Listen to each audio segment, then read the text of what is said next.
저는 이번 좌담회 사회를 맡은 제주 컨벤션 뷰로 박지선입니다. 제주 컨벤션 뷰로는 포스트 코로나를 대비하고자 학계, 업계 등 다양한 전문가들을 모시고 마이스 산업 활성화를 위한 좌담회를 시리즈로 개최하고 있습니다. 오늘 3차 간담회는 카멜리아 힐에서 개최하게 되었습니다. 이번 행사는 코로나19 확산 방지를 위해 온 오프라인 동시 진행되고 있으며 현재 오프라인 행사장에는 20명 이내의 참가자가 모여 있습니다. 온라인으로는 제주 컨벤션 뷰로 공식 유튜브 채널에서 실시간 중계되고 있으며 아직 제주 컨벤션 뷰로 채널을 구독하지 않으신 분들은 함께 구독도 부탁드리도록 하겠습니다. 오늘은 빅데이터와 제주 마이스 산업이라는 큰 주제 아래 제주 마이스 산업 어떤 빅데이터가 필요한가와 2021년 마이스 산업 전망이라는 두 가지 주제로 1, 2부로 나누어 진행하도록 하겠습니다. 자, 그럼 첫 번째 주제인 제주 마이스 산업 어떤 빅데이터가 필요한가 토론에 참여해 주실 분들을 소개해 드리겠습니다. 먼저 좌장에는 제주대학교 양성수 교수님께서 수고해 주시겠습니다. 패널에는 제주특별자치도 디지털융합과 빅데이터 박기님, 제주 컨벤션 뷰로 빅데이터 담당 구보람 대리님,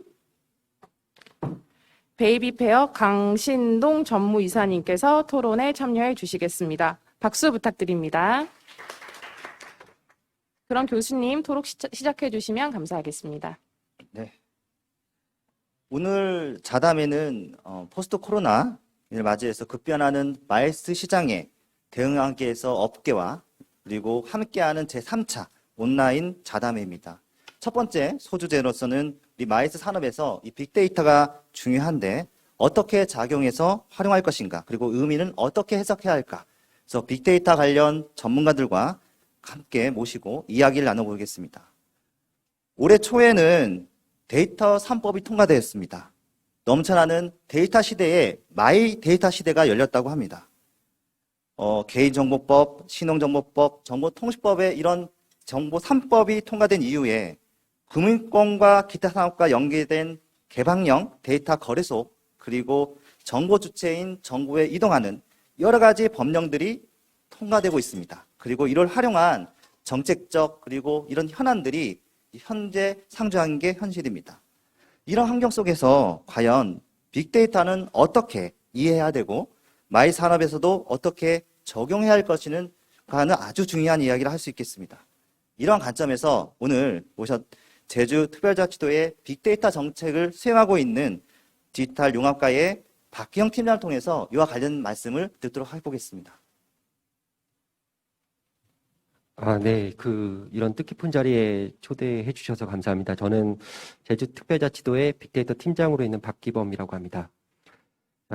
교수님께서 말씀 주신 대로 저는 제주특별자치도의 빅데이터 인프라 및 데이터풀 확장과 관련된 업무를 하고 있고요. 자, 이 마이스 산업과 관련돼서 도가 어떤 방향성을 가지고 하고 있는 부분을 좀 간단하게 말씀드리면 저희가 어떻게 보면 사람들의 기본적인 행태와 관련된 데이터들을 어떻게 축적할 수 있을까, 그거를 잘 아우를 수 있도록 설계를 할 수 있을까에 좀 방점을 두고 있습니다. 사실 빅데이터라고 하는 거, 지금 과거에도 빅데이터는 있었고 지금도 있었습니다. 다만 처리 기술이 달라졌고 설계가 고도화되었다. 그러므로 빅데이터의 활용 여지가 높아지고 있고 앞으로도 더 그럴 것이다 라는 거거든요. 그 측면에서 어떻게 보면 마이스 산업과 관련해서 사람들이 무엇을 원하는가, 어디를 가는가, 어디를 머무는가, 어디에서 무엇을 쓰는가까지 해서 다양한 어떻게 보면 민간 공공 데이터들이 있습니다. 그 부분은 추가적으로 얘기를 할 때 또 좀 말씀드리기로 하겠지만 그 부분을 우리가 단편적으로 제공받았을 때는 활용에 제약이 있어 왔습니다. 그리고 또 좀 단편적인 활용 자체에, 설계 자체에 조금 단편성으로 인한 제약도 있었고, 지금 법의 제약으로 인해서, 규제의 제약으로 인해서 좀 활용 여지가 좁았던 것이 사실입니다. 하지만 교수님 아까 말씀 주신 대로 데이터 3법이 통과되면서 마이데이터 등과 같이 어떻게 보면 좀 융복합 활용 여지가 많아졌다라는 거죠. 그래서 마이데이터와 같은 그 어떻게 보면은 그런 보상, 이 좀 정보 제공 주체에 대한 보상 수단을 잘 설정을 한다라고 하면은 여러 다양한 데이터, 하지만 그 자체로도 분석할 때 퍼포먼스가 있겠지만은 융복합을 했을 때, 더 좀 구조적 융복합을 했을 때 더 시너지를 높일 수 있는 부분에 대한 좀 발전적인 좀 분석 방안, 발전적 활용 방안을 고민할 수 있는 그런 여건이 지금 조성되고 있지 않나 생각을 합니다. 네. 좋으신 말씀인 것 같습니다. 이게 데이터는 과거에도 있었고, 현재도 있을 거고, 미래에서도 많이 우리가 수집을 하고 활용할 수 있을 것 같습니다. 거기에 가공을 어떻게 하느냐, 생산을 돼서 이거를 활용하는 것이 중요할 것 같습니다. 여기에는 부가적으로 이런 것도 공공성에 있는 공공정보가 있을 것이고, 개인이 하는 민간정보도 있을 건데, 관련해서 아마 수용하고 있는 관점에서 정리가 될 것 같습니다. 또한 포스트 코로나 시대에 이 관광산업 측면에서 마이스도 포함되지만 지능형 디지털 기술, 지능형 기술을 활용한 것들이 대두되고 있습니다. 특히 이 빅데이터를 활용해서 고객의 패턴이라든가 고객의 니즈를 활용한 이런 활용한 것들이 대두되고 있습니다. 이런 필수적인 것과 같이 제주 마이스 콘텐츠에서도 이 트렌디한 변화가 중요한데 이런 고객 중심이고 고객 취향적인 이런 마이스 플랫폼을 현장에서 구현하고 있는 우리 제주 커메션 뷰로의 마케팅 팀의 구보란 대리를 통해서 관련 내용을 듣도록 해보겠습니다. 네, 안녕하세요. 저는 제주 컨벤션 뷰로 마케팅 2팀 구보람 대리라고 합니다. 저는 빅데이터를 담당을 하고 있고요. 그 앞에서 저희 사무국장님께서 말씀해 주셨다시피 저희 제주 컨벤션 뷰로에서는 현재 제주도로 마이스로 참가하고 있는 참가자들 대상으로 그들의 그 이동 패턴이나 아니면은 어떤 개체지를 선호를 하고 있는지, 그리고 어떠한 형태로 이제 그 마이스 행사들이 변하고 있는지를 분석을 하기 위해서 또한 그 필요성 또한 저희 매우 중요하다고 이제 모두가 생각을 하고 있기 때문에 그들의 이동 패턴을 분석하는 그 시스템을 구도화를 하고 있습니다. 일단 1차적으로 저희가 수집하고 있는 정보로는요, 저희 마이스 참가자들이 사용하는 공공 와이파이입니다. 다만 제주도로 들어오시는 분들은 대부분 그 관광객이라고 취급을 할 수 있기 때문에 그 안에서 저희가 마이스 참가자라는 거를 소이팅을 해야 되는 그러한 좀 어려움이 있습니다. 그래서 저희가 도화 협의를 통해서 와이파이를 사용하는 목적에 국제회의 또는 인센티브 참가라는 그 목적란을 만들었고요. 그 란을 클릭하신 분들을 한해서 저희가 공공 와이파이 데이터를 받고 있고, 또한 그 와이파이를 사용하시는 분들 중에 대부분 마이스 참가하시는 분들은 일주일 이상 제주도에 머무르지를 않습니다. 근데 뭐 열흘이나 보름 정도 사용하는 똑같은 동일한 IP가 있을 경우에는 도민이라고 저희가 이제 판단을 하고 그런 IP를 제외를 하는 등 저희가 최대한 마이스 참가자라고 판단할 수 있는 그러한 좀 조치를 취한 다음에 그 데이터를 활용을 해서 이분들이 제주도에 와서 실질적으로 어디에 머무르며 어떤 패턴으로 지금 이동을 하고 있으며 이것을 분석을 하려고 좀 저희 나름대로 준비를 하고 있습니다. 또한 저희가 제주 컨벤션 뷰로에서는 참가자들 대상으로 마이스 카드라는 거를 배포를 하고 있습니다. 마이스 카드라는 게 그 티머니 카드를 통해서 이제 발급이 되는 건데요. 아시다시피 티머니 카드가 교통 카드이기 때문에 이들이 이 카드를 사용을 했을 경우에 이제 어디에서 버스를 승하차를 하는지 혹은 택시를 타는지를 알 수가 있고, 이 카드는 저희만이 제공을 하는 카드이기 때문에 이 카드에서 나오는 데이터만큼은 정확히 마이스 참가자라고 저희가 취급을 할 수가 있습니다. 더불어 저희가 가지고 있는 기존에 그동안 쌓아왔던 데이터들, 내 행사 데이터들을 이제 그것 또한 분석을 해서 총 3가지의 그 데이터를 교차 분석을 하려고 저희가 지금 시스템을 구축을 하고 있습니다. 현재 컨벤션 부류에서 하고 있는 데이터를 생산하고 그거를 가공해서 활용할 때까지의 수준인 것 같습니다. 데이터가 과거에도 있었고 아까 좀 전에 말씀한 것처럼 현재 미래까지 내다보는 일련의 활동을 하고 있는데, 현재 마이스 관련된 참가자의 패턴 분석을 위한 DB라든가 그리고 마이스 카드처럼 실용할 수 있는 수단으로 활용한 것들이 현재 빅데이터로서 수집하고 활용되는 것 같습니다. 이렇게 되면 공공기관에서 하고 있는 정책적인 분야나 실행하고 있는 커메션 뷰로에 있는 일련의 행동들이 현장에서 어떻게 구현될 것인가가 궁금해집니다. 최근보다는 21세기를 바라봤을 때 우리가 선망이 되는 기업들이 있습니다. 이 기업들이 서비스를 제공하고 있는데 우리 이용자, 소비자들은 무료로 제공받고 있습니다. 예를 들면 구글이라든가 애플이라든가 국내에서는 네이버라든가 카카오톡에 있는 서비스는 저희 일반 유저, 이용자들은 무료를 통해서 이용받고 있습니다. 그럼 그런 기업들이 어떤 식으로 비즈니스 모델을 만드느냐? 거기에 여러 가지 사업 중에 하나가 데이터 산업을 하고 있습니다. 우리가 이용했던 여러 가지 패턴의 분석과 그 유형과 이거를 비즈니스 모델을 만들어서 그네 나름대로의 모델을 창출하고 있는 걸로 알고 있습니다. 그럼 그런 비즈니스 모델을 만들고 하는 행위 중에 이 데이터가 중요합니다. 따라서 마이스 산업 측면에서도 우리가 이동하고 있는 이 데이터를 가지고 현장에서 기업들이 그 데이터를 활용할 수 있는 사례가 있을 거라고 생각이 됩니다. 이와 관련해서 우리 마이스 현장에서 그동안 데이터를 가지고 활용했던 경험이 풍부하신 우리 주베베 강신동 전무 이야기를 통해서 그 내용을 듣어보도록 하겠습니다. 네. 먼저 간단히 저희 회사 비즈니스에 대해서 말씀을 드리자면요. 저희는 2000년도에 전국에서 최초로 그 임신, 출산, 유아용품 전시회 베이비 페어를 기획해서 코엑스에서 20년간 주최해 오고 있고, 아마 전시 업계, 그러니까 마이스는 크게 뭐 회의 쪽하고 전시 쪽 이렇게, 물론 관광 쪽도 있지만 구분할 수 있는데, 전시 쪽에서 가장 먼저 온라인 사업, 소위 고객 데이터를 활용한 온라인 사업을 진행했던 회사로서 업계에서 어떤 새로운 비즈니스 모델을 창출했다는 그런 평가를 받고 있고, 지금도 계속 영위하고 있습니다. 그러니까 지금 마이스 빅데이터 활용 차원에서 업계 어떤 기획자로서의 현황을 좀 살펴보자면, 보통 이제 전시회를 예를 들자면 전시회 고객들은 내가 어떤 전시회를 가겠다고 마음을 먹은 순간부터 데이터를 양산을 합니다. 어떤 전시회를 갈지 검색을 하고요. 그 선택이 끝나면 등록을 하고요. 현장에 이제 이동을 해서 전시장으로 온 다음에 또 다시 등록 절차를 해서 네임택을 받고 전시장 안에 들어가면 본인의 QR코드나 그 바코드로 태깅을 해서 어떤 특정 브랜드에 본인이 방문한 것을 남기고요. 구매를 하고 상담을 하고 전시회 마치고 돌아가면서 인근 쇼핑센터에서 또 커머스 활동을 할 수 있고요. 뭐 지방에서 오신 분들 같은 경우에는 숙박업소에서 이제 주무실 수도 있고.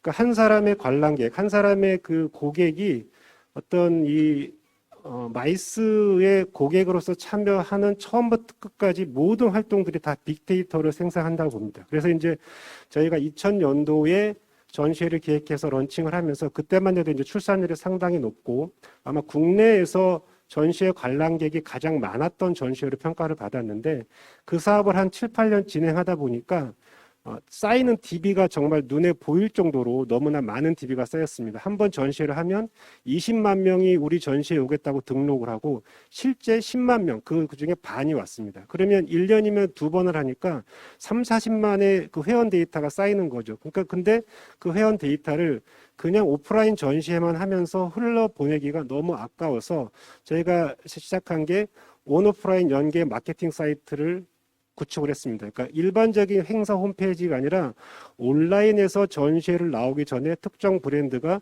고객들하고 사전 마케팅을 충분히 한 다음에 오프라인 전시회에서 가서 이제 행사를 했을 때 성과가 그렇지 않은 경우하고 너무나 큰 차이가 났었다. 이런 부분들이 있었기 때문에 저희가 사전에 참가 브랜드들한테 저희 DB를 확보를 한 DB를 통해서 광고를 돌린다든지 온라인에서 홍보를 한다든지 그런 식으로 활용을 했었고요.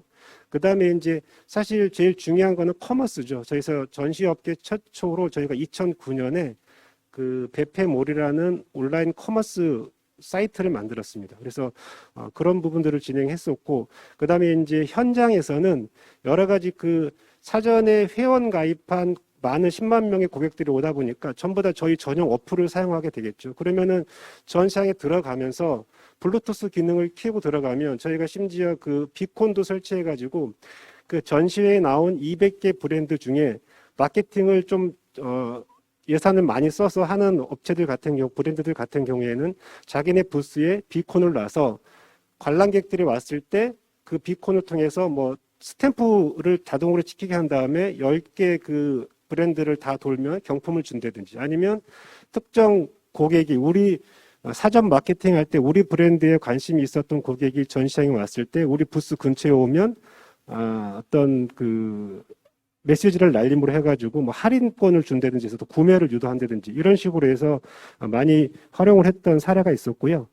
저희가 이제 전시 주최자로서 또 행사를 준비하다 보면 어떤 게 있냐면 광고 홍보 부분이 상당히 중요합니다. 특히 저희 전시회는 퍼블릭 행사이기 때문에. 그래서 예전에는 뭐 여러분도 아시겠지만 ATL, BTL 그래서 광고라고 하면 TV, 라디오, 신문, 잡지 그 4대 매체에 주로 예산을 투입해서 했었는데 요즘에 모바일 광고가 어느 정도냐면 저희도 이제 모바일 온라인 광고를 할 때 30대 주부 중에 최근 2개월 동안 유아용품을 구매한 이력이 있는 사람들한테만 저희 광고를 노출시킵니다. 이런 식으로 홍보 마케팅에 그전에는 그냥 막연히 어떤 그 정해진 예산을 썼다면 지금은 아주 고객 세그멘테이션을 확실히 해가지고 우리 코어 타겟한테 정확히 전달을 함으로써 결국 빅데이터가 어떤 사업자한테 주는 이유는 금전적인 가치로서는 매출을 증대시키고 그다음에 비용을 절감시켜가지고 수익을 증대하는 거거든요. 그러니까 이런 광고를 효과적으로 했을 때 광고비를 낮춤으로 해서 저희 어떤 수익이 증대되는 그런 효과를 볼 수가 있었고요. 또 한편으로는 이제 비금전적 가치로서는 고객 편이겠죠. 고객들이 와서 이제 자기들이 여러 가지 앱을 이용해서 전시장을 돌아다니고 관람을 하면서 굉장히 효율적으로 붐비지 않고 그런 것들을 저희가 주최자가 많이 활용을 하다 보니까 그런 부분에서 많이 그 효율적인 거를 경험할 수 있었고요. 마지막으로 지금 이제 저희 같은 전시 기획자, 주최자들이 하는 부분이 제가 방금 말씀드렸던 그런 사례라면 베뉴 사업자들, 그러니까 여기는 뭐 제가 유니크 베뉴로 이제 듣고 왔는데 큰 매머드 베뉴들 전시장들에서도 지금 킨텍스나 덱스코 제가 알기로는 그런 데들은 이미 이제 단발적이고 간헐적이긴 하지만 어떤 카드 회사, 특정 카드 회사하고 제휴를 통해서 특정 기간 동안 전시장에 방문한 분들이 얼마를 썼는지, 그다음에 어느 품목의 전시장에 왔을 때 돈을 얼마를 썼는지, 어느 연령대가 뭐 이런 식으로, 그다음에 이제 어떤 그게 55급에 썼는지 어떤 그런 품목적인 부분까지 구분돼서 그런 부분들을 많이 빅데이터를 생산하는 사례를 볼 수가 있는데 다만 아쉬운 거는 그런 것들이 지속적이고 축적되는 것이 아니라 그때그때의 필요에 따라 간헐적이고 단발적으로 끝나는 것이 조금 아쉬운 사례라고 볼 수 있습니다. 네. 현장에서 있는 목소리가 이게 중요한지를 또 한 번 새삼 느끼게 됩니다. 마이스 산업에서 그나마 가장 DB가 추척이고 활용할 수 있는 분야가 전시 분야, 박람회라고 알고 있습니다. 그런 임당에서 마이스 참가자들이 등록하고 관심 분야에 가고 해당 부스에 참여한 일련의 패턴의 분석도 중요한 데이터 자료가 될 것 같고 또 말씀하셨던 이 일련의 커머스에 관련된 그런 홍보, 동선 추적이라든가 이런 것들, 그리고 과거에는 홍보를 TV라든가 라디오 방송에 국한되었던 것이 이제 모바일로 전환되면서 이런 모바일 시대의 트렌드에 맞는 그런 것들, 그리고 향후에 이제 베뉴의 이 스팟 같은 곳도 이제 새로운 대전환 시기에 맞춰 새로운 장소로서 각광받는 이런 중요한 내용들은 우리 데이터 관련된 관계자분들은 이해해야 할 것으로 사료됩니다. 그렇다 그러면 이렇게 빅데이터가 중요하고 각 현장에서나 공공부문에서나 실행하는 중간 조직에서도 이 데이터가 중요하다고 하고 있습니다. 현실적으로 봤을 때 이 마이 데이터 산업 플랫폼 같은 경우에는 금융권하고 관련된 게 사실입니다. 최근에도 마이 산업도 전후방 관련해서 데이터 산업을 도입되는 여러 가지 사례들이 이제 태동기 단계에서 하나씩 둘씩 일어나고 있는 게 현실적입니다. 그리고 앞으로 이러한 사례들이 아마 현장에 적용되려면 아마 우수한 사례들이 있을 거라고 새로 생각됩니다. 현재 제주에서 빅데이터를 활용을 활발하게 하는 게 신한카드를 이용한 매출 패턴을 분석을 해서 관광객들이 어디로 가는지 이동을 하는지 그네들이 어떤 소비 행태를 보임에 따라서 이 데이터를 어떻게 활용할 것인가를 마케팅 전점으로 하는 게 최근에 했던 사례라고 볼 수 있겠습니다. 이와 관련해서 새 패널들께서는 향후에 이 빅데이터가 마이스 산업에서 활용할 수 있는 이러한 사례가 있더라. 이 사례를 통해서 지금 듣고 있는 많은 청취자들한테 또 구독자들한테 여기 필드에 있는 분들한테 알려드리고 싶은 그런 사례가 있다 그러면 간략하게 소개를 부탁드리겠습니다. 어느 분부터 하실까요? 혹시 현장에서 먼저 계속 얘기해 드릴까요? 예. 아까 말씀드렸듯이 이제 저희 회사에서 하고 있는 그런 상황들을 말씀을 드렸고, 그 다음에 이제 그 전시장 사례도 잠깐 말씀드렸는데, 저희가 직접 하고 있는 걸 말씀드리는 게 아무래도 나을 것 같습니다. 그러니까 이게 빅데이터를 활용하는 부분이라고 설명할 수도 있고, 아니면 그 전 단계라고 얘기할 수도 있는데, 그 이제 O2O 개념의, 온라인 투 오프라인 개념의 그런 어떤, 마케팅 활동들, 그런 작업들을 저희가 상당히 많이 했었는데요.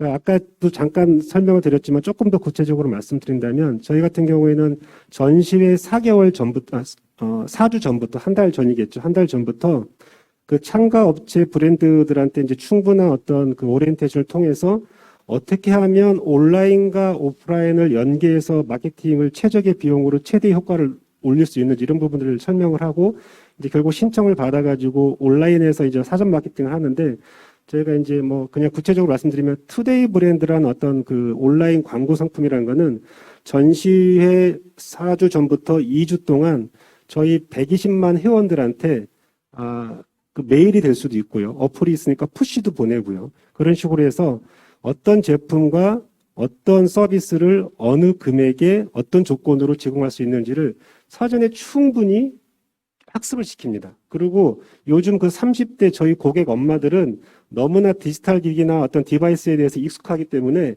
거기서 정보를 얻는 게 굉장히 익숙해하고 그다음에 아주 자연스럽게 그거를 또 습득을 합니다. 그 어떤 효과가 있냐면 그렇게 해서 예를 들어서 A라는 브랜드, B라는 브랜드, 내가 원하는 브랜드 10개의 브랜드를 전시회 한 달 전부터 나름대로 이제 고객들이 학습을 하게 되면 전시장에 왔을 때 저희가 아까 이제 10만 명 이상 코엑스에서 제일 많이 관람객이 온다고 했을 때 저희가 가장 고민이 됐던 게 뭐냐면 전시장을 어떤 고객들의 그 트래픽이 없이 흐름이 원활하게 전시장 운영하는 게 상당히 중요한데 이런 사전 마케팅 오토 활동이 없었을 때는 고객들이 와서 우왕좌왕합니다. 그러니까 이제 그 120개, 200개 되는 브랜드들을 다 돌을 수는 없기 때문에 그 전시장을 여기저기 다니면서 굉장히 체류 시간도 길고 특정 공간은 트래픽이 심한데 그렇게 사전에 본인이 그 투데이 브랜드라는 그런 채널을 통해서 충분히 학습하고 왔을 때 그 고객은 와서 한 2시간을 관람할 시간이 1시간으로 줄어들므로 해서 주최자 같은 경우에는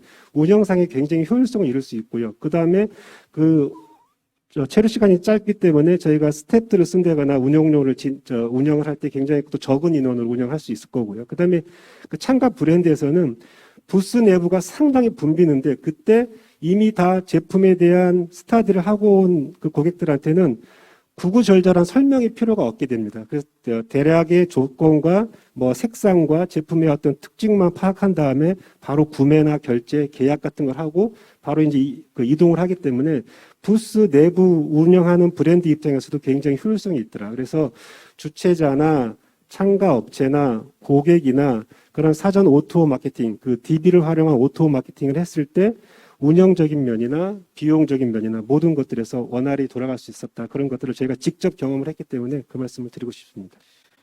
그 오토의 온라인과 오프라인을 연계한 이런 사례들은 향후에도 계속 지속될 것 같습니다. 특히 코로나 시대 또 위드 코로나 시대에 현재 중장기로 봤을 때는 이런 관점에서 활용하는 방안들이 계속 개선될 거라고 생각이 됩니다. 그렇다 그러면 다른 유용한 사례가 있을 것 같은데요. 컨벤션 뷰로 같은 경우에는 어떠한 사례를 들 수 있을까요? 저희 쪽에서는 사실상 이제 이 업계에서 하시는 분들처럼 구체적으로 어떠한 사례가 있다라고 말씀드리기에는 조금 어렵고요.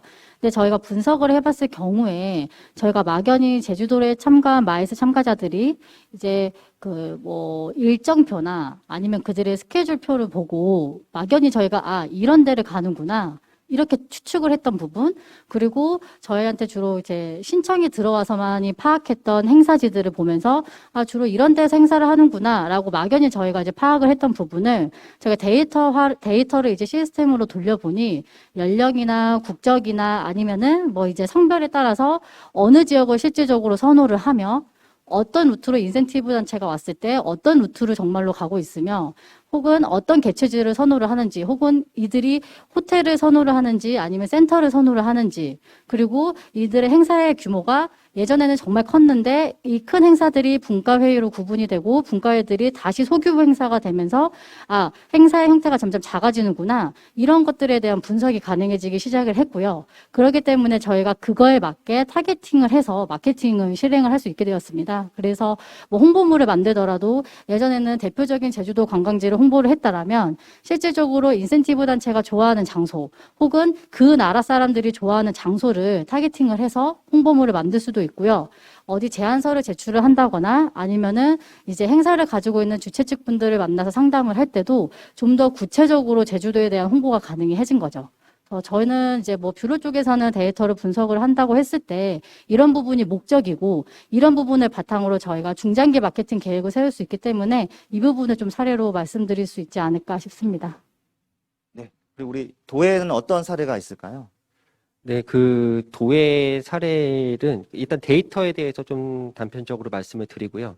좀 말씀 주신 부분 중에 제 개인적으로도 흥미가 있는 부분이 있어서 그 부분을 좀 차례대로 말씀을 드리겠습니다.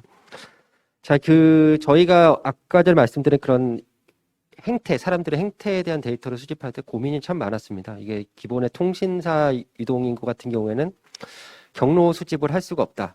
예, 핫스팟 위주로 분석을 할 수밖에 없다. 왜냐하면 규제 때문에 이제 건 단위 시간적인 순서에 따른 이동 경로를 수집할 수가 없다라는 거였거든요.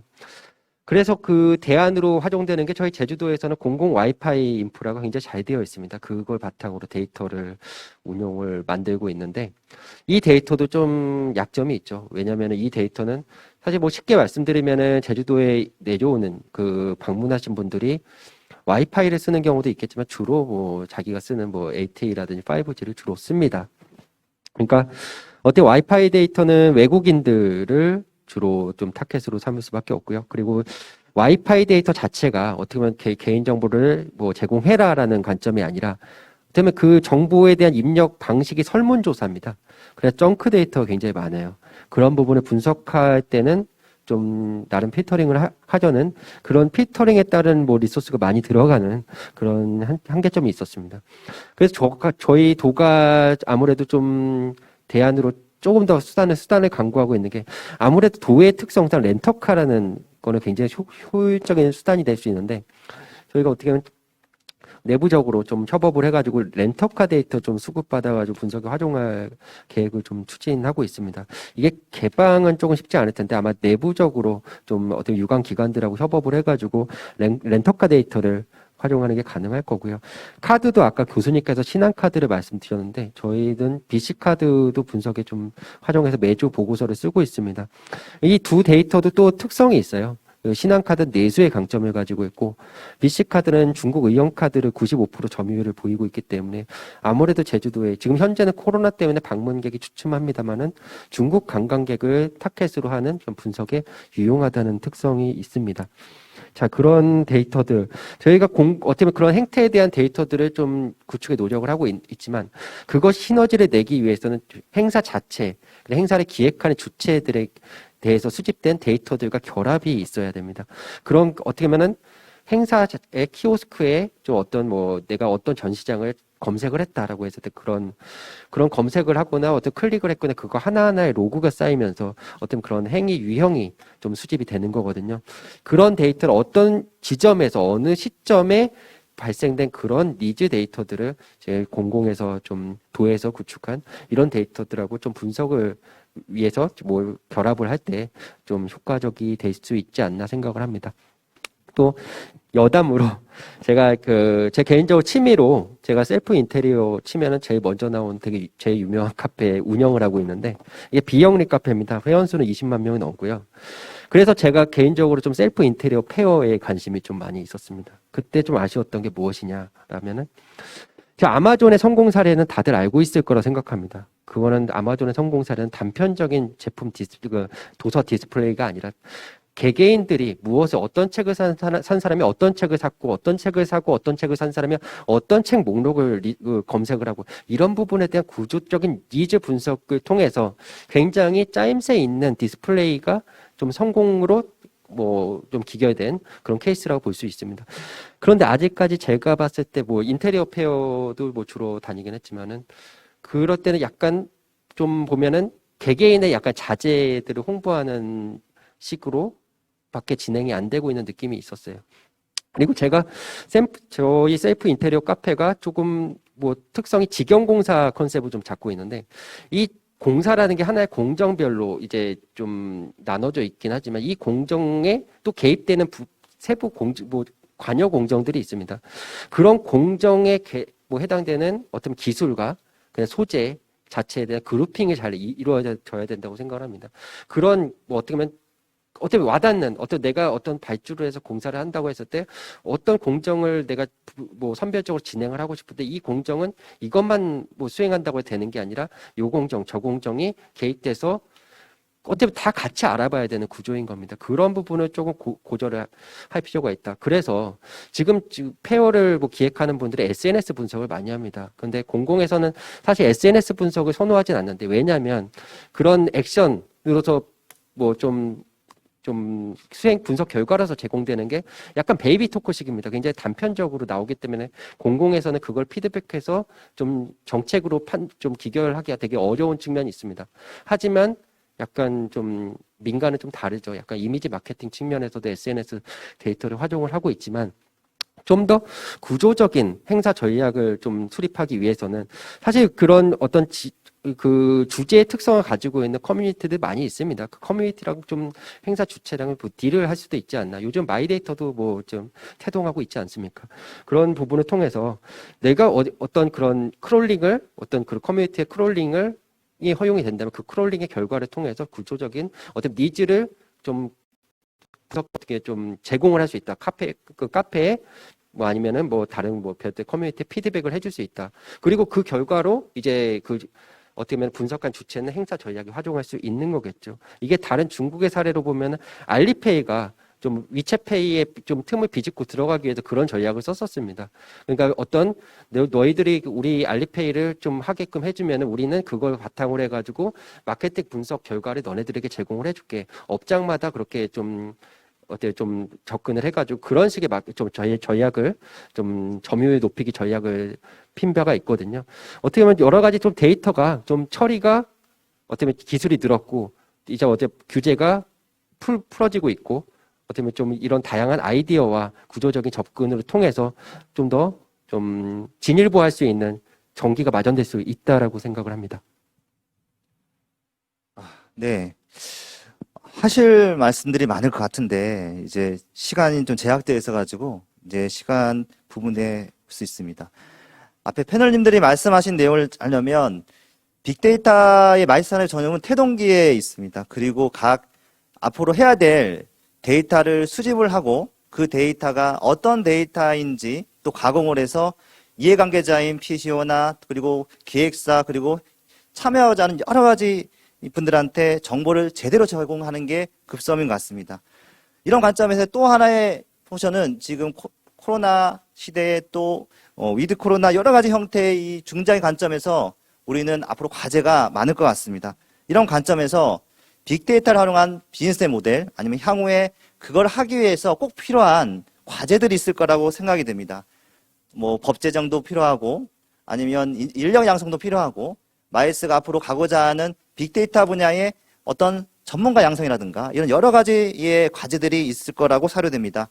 이런 관점에서 앉아계신 패널님께서는 각 분야에서 앞으로 향후에 시간은 얼마 없기 때문에 각 2분 정도만 할애하겠습니다. 2분 동안에 향후에 마이스 분야의 빅데이터 활용할 중장기 관점에서 이거는 꼭 해야 할 것 같다.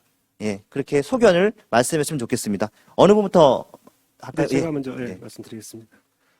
지금 그 마이스 업계, 특히 전시업계 같은 경우는 코로나 때문에 개최가 아예 불가능할 그런 환경이 있다 보니까 굉장히 금년에 어려운 상황에 있습니다. 그렇기 때문에 더더욱 어느 때보다도 빅데이터 활용에 대한 그 중요한 그 이슈되는 부분이 더 중요하다고 생각을 하는데, 근데 제가 이제 빅데이터에서 좀 공부를 나름 하다가 보면 빅데이터를 잘 활용하기 위해서는 빅데이터 자체가 있을 거고요. 그걸 이제 분석하는 과정이 있고, 그거를 분석을 통해서 어떤 인사이트가 도출이 되고 그 인사이트를 적용을 해서 하나의 밸류를 만드는 그런 일련의 과정들이 있는데 이제 국내 대기업 사례도 보면 좀 실패 사례로 나오는 게 뭐냐면 이 순서가 데이터를 자기네들이 가지고 있으니까 분석을 좀 해봐. 경영진이나 윗석에서 워낙 빅데이터가 이슈가 되니까 그러면 어떤 인사이트가 나왔지 사업에 적용해봐. 이런 순서로 가다 보니까 실패 사례가 많다는 겁니다. 이거를 역으로 바꿔서 저희 마이스 업계도 전시 업계도 기획자들, 저희 같은 어떤 디시전 메이커겠죠. 뭐 실제로 적용하는 저희 같은 기획자들이 이 업에 어떠한 그 인사이트가 필요한지 그 인사이트를 가지고 어떤 가치를 만들지에 대한 기획이 굉장히 중요하다는 거죠. 근데 그런 거에 대한 논의나 움직임은 제가 볼 때는 전혀 없다는 겁니다. 그래서 그런 기획을 통해서 어떤 인사이트를 얻으려면 어떤 분석을 해야 되고 그 분석을 하려면 어떤 데이터가 있어야 되는지 이게 역으로 접근해야 되는데 자꾸 이렇게 앞에서부터 큰 그림부터 그러다 보니까 전혀 조금 진전이 없고 빅데이터 얘기 나온 지가 꽤 됐는데도 불구하고 아직 결실이 없는 것 같거든요. 그래서 저는 또 이제 하나 중요한 게 데이터도 저희 같이 개별 주체자가 모으는 데이터는 사실 한계가 있습니다. 그래서 여러 주체자들, 그 다음에 그 베뉴들, 전시장들이 가지고 있는 또 데이터들을 업계 전체의 어떤 데이터들을 모았을 때 그게 의미 있는 빅데이터가 되지 않을까. 각각의 사업자들이 가지고 있는 거는 너무 적기도 하고 모수가 적기 때문에 그런 큰 밸류를 만들 수 없겠다. 그래서 중요한 거는 그런 큰 데이터를 모으고 분석하고 밸류를 만들기 위한 어떤 거버넌스, 어떤 그런 협의체, 그게 이제 정부 산하의 지능기관들, 협단체, 저희 같은 사업자, 그런 전시장, 컨벤션 센터 이런 데들이 다 같이 어떤 협의체를 구성하고 중요한 건 아까 말씀드렸듯이 어떤 가치를 만들 것인가에 대한 기획 부분부터 들어가야 되는데 아직은 저 같은 마이스 기획자들이 거기에 대해서 노하우가 없다 보니까 지금 빅데이터 그 솔루션 회사들이 얼마나 많습니까? 그 분석가들이 그런 쪽하고의 어떤 그런 연계를 통해서 이 업에 있는 기획자들이 빅데이터에 대한 중요성과 기획력을 갖게 하는 게 저는 가장 큰 급선무라고 보고요. 그걸 위해서는 정부의 예산도 필요할 거고요. 조직적인 지원도 필요할 거고요. 아까 말씀하신 인력 양성도 필요할 거고요. 그런 차원에서 이 어려운 이 코로나 시기를 빅데이터 활용을 통해서 전시업계, 마이스업계가 극복하는 어떤 좋은 계기로 삼았으면 하는 바람입니다. 네, 좋으신 말씀인 것 같습니다. 이제 빅데이터가 아까도 계속 반복된 얘기지만 과거에도 있었고 현재에도 있고 미래에도 아주 중요한 자원으로서 활용될 것 같습니다. 그러기 위해서는 저희가 준비를 해야 되는데 아직 태동기이고 아직도 법도 여러 가지 통과됐지만 아직도 그걸 활용하는 법에 대해서는 아직 시작인 것 같습니다. 그래서 어떠한 가치를 만들 것인가를 모여서 협의회를 만들고 그리고 협의회 통해서 그 기구에 통해서 마이스 관련 이해관계자들이 기획을 할 수 있고 활용할 수 있고 이런 것들이 필요하다는 말씀인 것 같습니다. 다음은 우리 구보람 대리님께서는 어떠한 제안을 하시겠습니까? 사실 이 사업을 진행을 하면서 실질적인 한계에 좀 부딪힌 게 없지 않아 있습니다. 이게 저희의 앞으로의 과제라고 생각을 하는데요. 마이스 참가자라는 특정 이제 제한된 부분을 조사를 하기 위해서는 저희가 아까 마이스 카드와 같이 확실히 이 사람들은 마이스 참가자다. 라는 확실성이 있는 데이터가 필요하다고 생각을 합니다. 근데 그거는 저희가 자체적으로, 내부적으로도 그거를 알아낼 수 있는 마이스 카드와 같은 그러한 사업들을 저희가 확장을 해야 되는 게 저희의 앞으로 과제라고 생각을 하고요. 그리고 타 유가기관과 이제 협력을 통해서 저희가 저희한테 이제 유용하게 쓰일 수 있는 데이터를 확보를 하는 것 또한 저희의 사업 과제라고 생각을 합니다. 네, 우리 마지막으로 우리 도회 박기봉 팀장님께서 좋은 소견을 부탁드리겠습니다. 네, 참석하신 분들께 너무 좋은 말씀을 많이 해주셔가지고요. 제가 따로 더 드릴 말씀이 있는지는 모르겠습니다. 거버넌스 굉장히 필요성 공감합니다. 그리고 마이스 카드 굉장히 좋은 시도인 것 같고요. 저희 도에서도 굉장히 탐나는 좋은 데이터인 것 같습니다. 사실 되게 중요합니다. 그런데 이 데이터를 어떻게 시너지를 이어가기 위해서는 빅데이터는 축적의 산물입니다. 시간의 산물입니다. 결과로 화려하게 보여지지만 그 과정에는 시간이 있었고 공간이 있습니다.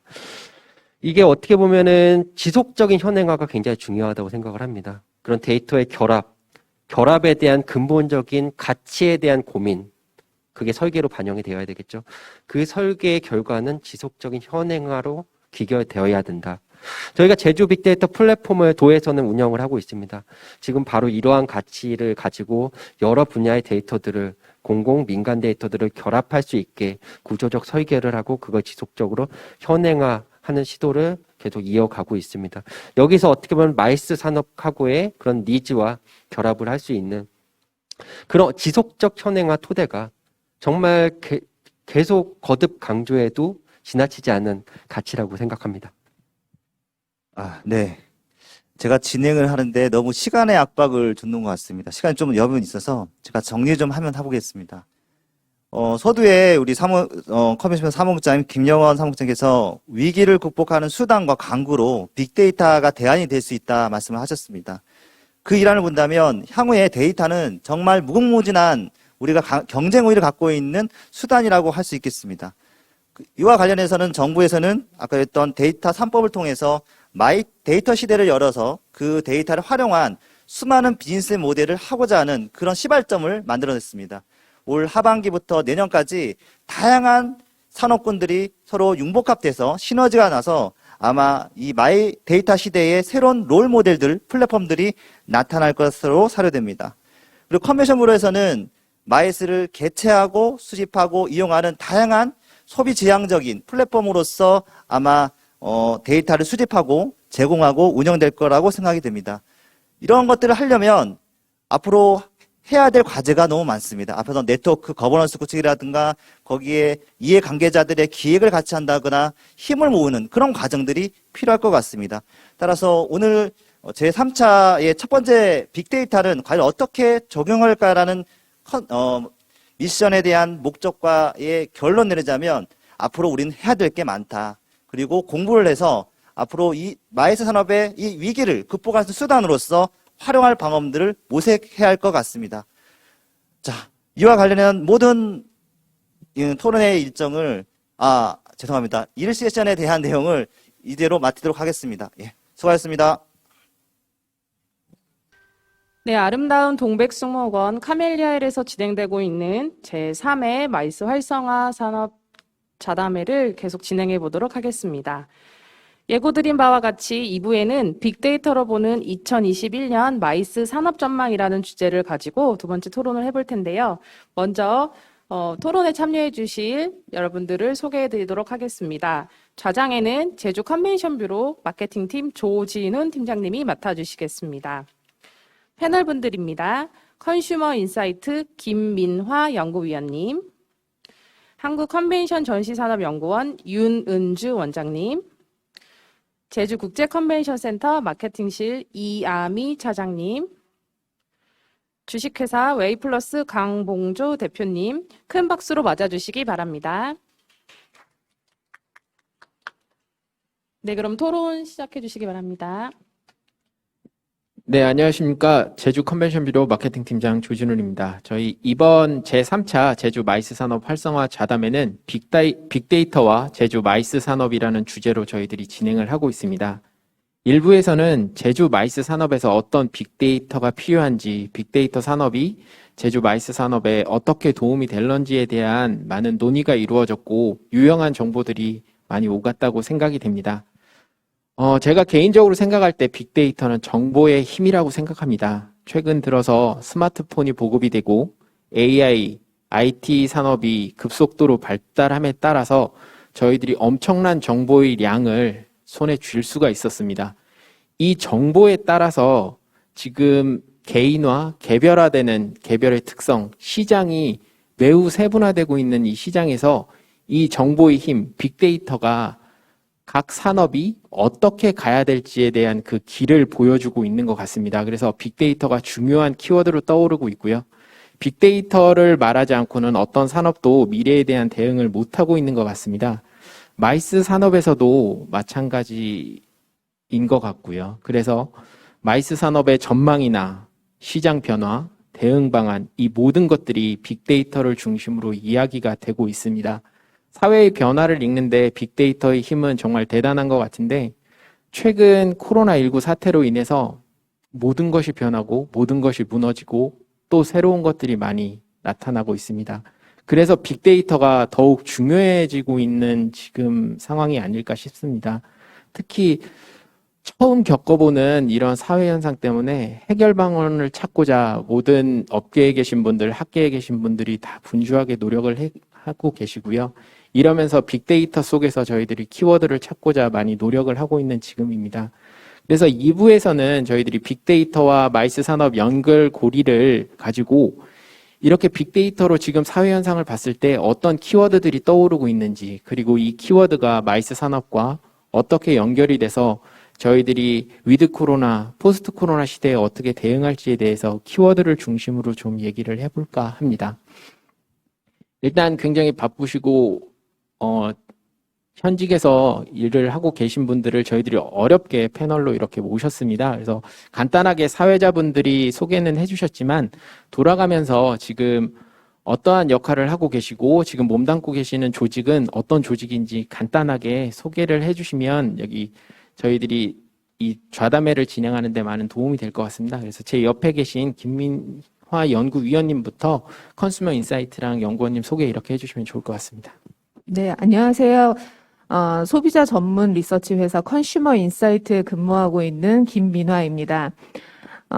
제가 이렇게 이 자리에 사실 오게 된 거는 컨슈머 인사이트라는 리서치 회사가 좀 다른 리서치 회사하고 다른 일을 하고 있기 때문인데요. 그것은 관광, 여행 분야에 저희가 설문조사로 자료를 수집하는 데이터를 자체적으로 계속 축적하고 있다라는 것입니다. 2015년서부터 매주 저희가 500명씩 관광, 여행과 관련된 조사를 계속 하고 있고요. 다른 어떤 특정 기관이나 기업에서 도움을 받지 않고 제3기관으로서 저희가 객관적인 그런 데이터를 쌓아가려고 그렇게 노력하고 있는 회사라고 조금 봐주시면 좋겠습니다.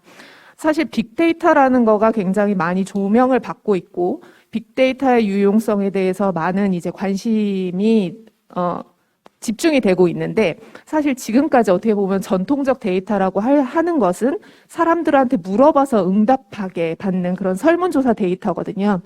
근데 앞에서도 이제 뭐 마이 데이터에 대한 얘기, 그리고 데이터들 간의 융복합, 이런 것의 얘기도 이제 많이 오고 갔는데요.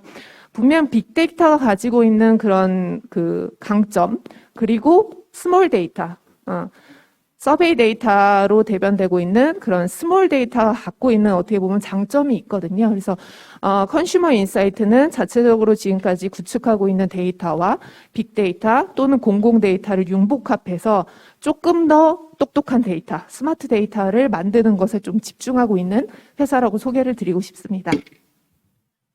네, 윤은주 원장님. 안녕하세요. 저는 본업이라고 해야 되나요?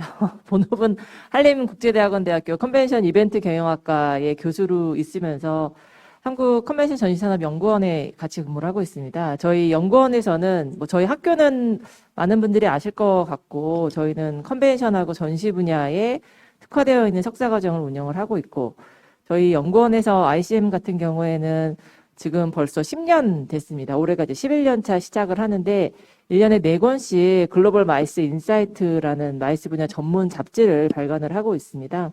그것도 아마 많은 분들이 보고 계시지 않을까 싶습니다. 그래서 마이스와 관련돼서 저희는 다른 분야는 거의 취급하지 않고요. 마이스만 취급하고 있습니다. 마이스만 세계 데이터, 국내에 대한 소식지는 아니고 주로 이제 글로벌 동향 같은 것들을 중심으로 해서 시사점 위주의 잡지를 발간을 계속하고 있습니다. 오늘 이렇게 이 카멜리아 힐 전 처음 와봤는데 유니크 베뉴에서 행사를 하는 것 자체가 되게 의미가 큰 것 같습니다. 그래서 이런 부분들이 저희가 아마 아무도 상상 못 하셨을 것 같아요. 카멜리아 힐에서 회의를 한다? 어떤 행사를 한다? 이런 부분들이 유니크 베뉴를 잘 활용하면 마이스에 얼마나 긍정적인 효과가 나올 수 있을지 제주 컨벤션 뷰로에서 너무 좋은 기회를 주신 것 같고 또 초대해 주셔서 너무 감사드립니다.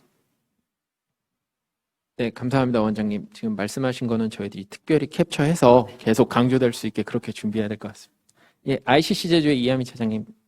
안녕하세요. 저는 제주도의 하나뿐인 그리고 국내에서 리조티안 컨벤션 센터는 단 하나뿐인 제주국제 컨벤션 센터에서 근무하고 있고요. 유치 마케팅 업무 담당하고 있는 이암이라고 합니다. 네. 네, 간단하고 예, 좋았습니다. 강봉규 대표님 예, 부탁드리겠습니다. 네, 안녕하세요. 저는 제주도에 있는 작은 중소기업의 대표를 맡고 있습니다. 저희 회사가 웨이 플러스라고 하는 회사인데요. 생소하실 겁니다. 그래서 원래는 이렇게 경영 컨설팅이나 이런 여러 가지 관광 분야에 대한 솔루션을 제공하는 그런 사업들을 하고 있습니다. 뭐 몇 가지 좀 대표적인 예를 들면 처음에는 저희가 관광객들에게 필요한 정보를 맞춤형으로 제공해 주자. 그래서 관광객들이 어떤 목적으로 제주도에 오는지 다 다르잖아요.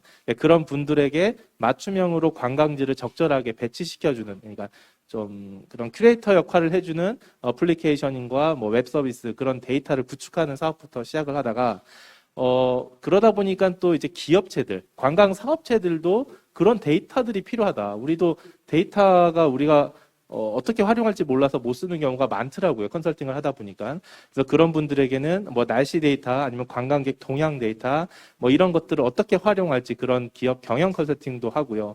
그리고 그렇게 양쪽을 주고받다 보니 지자체에서도 우리도 데이터가 필요한데 지금 우리가 모으는 데이터도 있지만 그런 업체나 관광객들이 생성하는 그런 데이터도 또 자기네도 필요하다 해서 그런 데이터들을 필요한 곳에 적절하게 제공해주고 그것들을 이어주고 또 정보를 수집하는 그런 플랫폼들을 계속 개발하고 있습니다. 그리고 최근에는 이제 이 포스트 코로나 시대에 필요한 어떤 솔루션이 있을까를 계속 연구하면서 연구도 하고 사업도 하고 그렇게 진행하고 있는 회사입니다. 네, 감사합니다. 지금부터 본격적으로 저희 주제에 관한 이야기를 진행을 해보겠습니다. 일단 지금 이 시기쯤 되면 위드 코로나에 대한 희망적인 이야기를 할 줄 알았습니다. 근데 오늘 확진자를 또 확인해 보니 그렇지도 않은 것 같고 항상 긴장을 하면서 저희들이 마이스 산업 그리고 관광산업 미래를 이야기할 때가 아닌가 하는 생각입니다.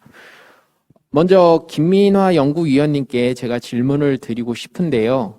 관광시장에 대한 소비 패턴을 컨슈머 인사이트에서 지속적으로 이렇게 트래킹을 하는 걸로 제가 알고 있습니다. 네, 마이스 산업도 어차피 마이스 참가자들이 그 목적지, 제주라는 마이스 목적지에 왔을 때 어떻게 소비하고 어떻게 행동 패턴을 보이는지에 따라서 저희들이 마케팅 전략을 수립하고 소비 창출을 극대화하기 위해서 노력을 하는 게 과제이기 때문에 전반적인 이런 관광시장의 소비자 행동 패턴을 아는 게 굉장히 중요하다는 생각이 듭니다.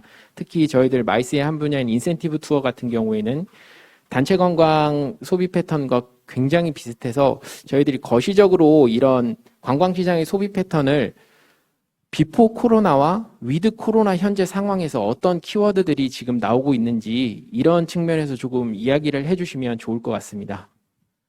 네, 사실 트렌드에 대한 이야기, 뭐 소비 트렌드에 대한 그런 이슈들, 이런 것들은 굉장히 많이 쏟아져 나오고 있죠. 이미 2021년에 대한 트렌드 키워드가 이미 많이 나온 걸로 알고 있고요.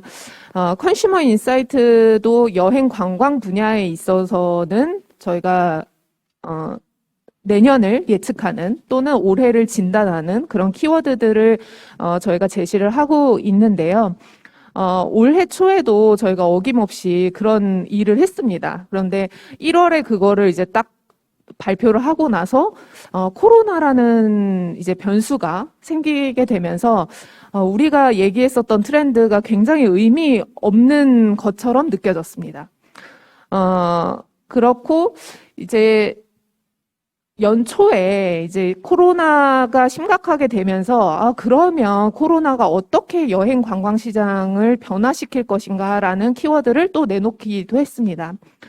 여기서 근데 조금 저희가 고민했었던 거는 뭐냐면은 분명히 트렌드, 우리가 비포 코로나 시대에 우리가 생각했었던 트렌드 중에 분명히 계속 지속되는 거나 강화되는 트렌드는 존재를 하고 그다음에 코로나로 인해서 전혀 다른 방향으로 가는 트렌드도 다시 생겨나게 된다라는 거였습니다.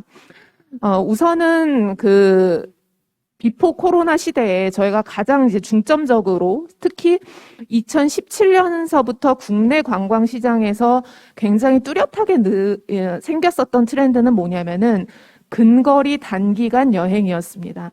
2017년부터 왜 그런 트렌드가 생겨나게 됐냐면은 대체 휴일 제도가 굉장히 적극적으로 시행이 되면서 사람들이 3박 4일, 4박 5일 주말을 끼고서는 뭔가 연휴를 즐기는 게 굉장히 많아졌고요. 특히 2017년에는 5월에 굉장히 긴 징검다리 연휴, 그리고 10월에는 추석 연휴가 최장 10일을 쉴 수 있을 만큼 있었습니다. 사람들이 연휴에 대한 그런 학습을 하게 되면서 시간을 굉장히 쪼개 쓰는, 그리고 쪼개서 여행을 하는 그런 트렌드가 막 생겨나게 됐고, 그렇게 되면서 점점점 여행 기간은 줄어들었고, 그렇게 되면서 서울 수도권 중심의 여행 또는 부산 지역은 또 제2의 부산 부울경 중심으로의 근거리 여행, 이런 것들이 굉장히 자리 잡게 됐고요. 그러면서 강원도도 일부 좀 평창올림픽 이후에 반짝했지만 조금 줄어들기도 했고, 제주도 역시 다양한 다른 변수가 있기는 했지만 해외여행이 또 굉장히 단기간 트렌드로 자리 잡게 되면서 해외여행과의 경쟁에서 굉장히 제주가 직접적인 그런 영향을 많이 받기도 했습니다. 이런 단기간 근거리 트렌드는 코로나 시대에 조금 다르게 일어나는 것 같습니다. 예전에는 조금 단기간 근거리 트렌드였다면 지금은 생활권의 여행, 더 많이 거리가 짧아지기도 했고요.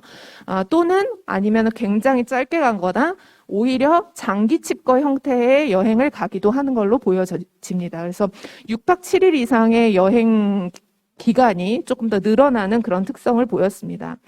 그래서 과거에 지역 연계 또는 체류형보다는 생활 중심으로 어떻게 보면 관광 정책이 조금 더 많이 힘을 쏟게 됐는데, 최근에는 그런 게 더 강화돼서 지역 연계도 하지 않고 어떻게 보면은 내 지역 중심의 내 지역에서의 주민들을 그렇게 잡을 수 있는 그런 전략들이 어떻게 보면은 선보이고 있는 것 같습니다.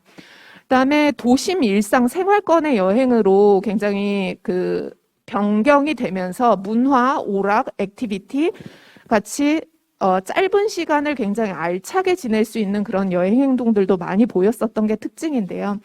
코로나 시대에는 사실 이러한 여행 패턴이 불가능한 상황입니다. 도심에서 뭐 식도락을 즐기고 문화를 즐기고 액티비티를 즐기는 것 자체가 언택트에 위반이 되는 그런 상황이기 때문에 그런 트렌드는 완전히 뭉개짐 트렌드다라고 볼 수도 있고요. 또 사람들이 이동과 편의성에 굉장히 돈을 많이 줬습니다. 그래서 시간을 줄일 수 있다면은 나는 이동하는데 돈을 더 많이 쓸 거야. 그래서 KTX도 많이 타고, 그다음에 국내에서 어떻게 보면 항공도 많이 이용을 하는 그런 트렌드. 그다음에 지역 내에서는 택시를 타는 그런 트렌드가 있기는 했는데, 지금은 또 이제 그런 트렌드가 무너지고 있고요. 그래서 이동과 시간보다는 안전을 최우선으로 하는 그런 트렌드가 또 자리 잡고 있다는 것도 특징입니다.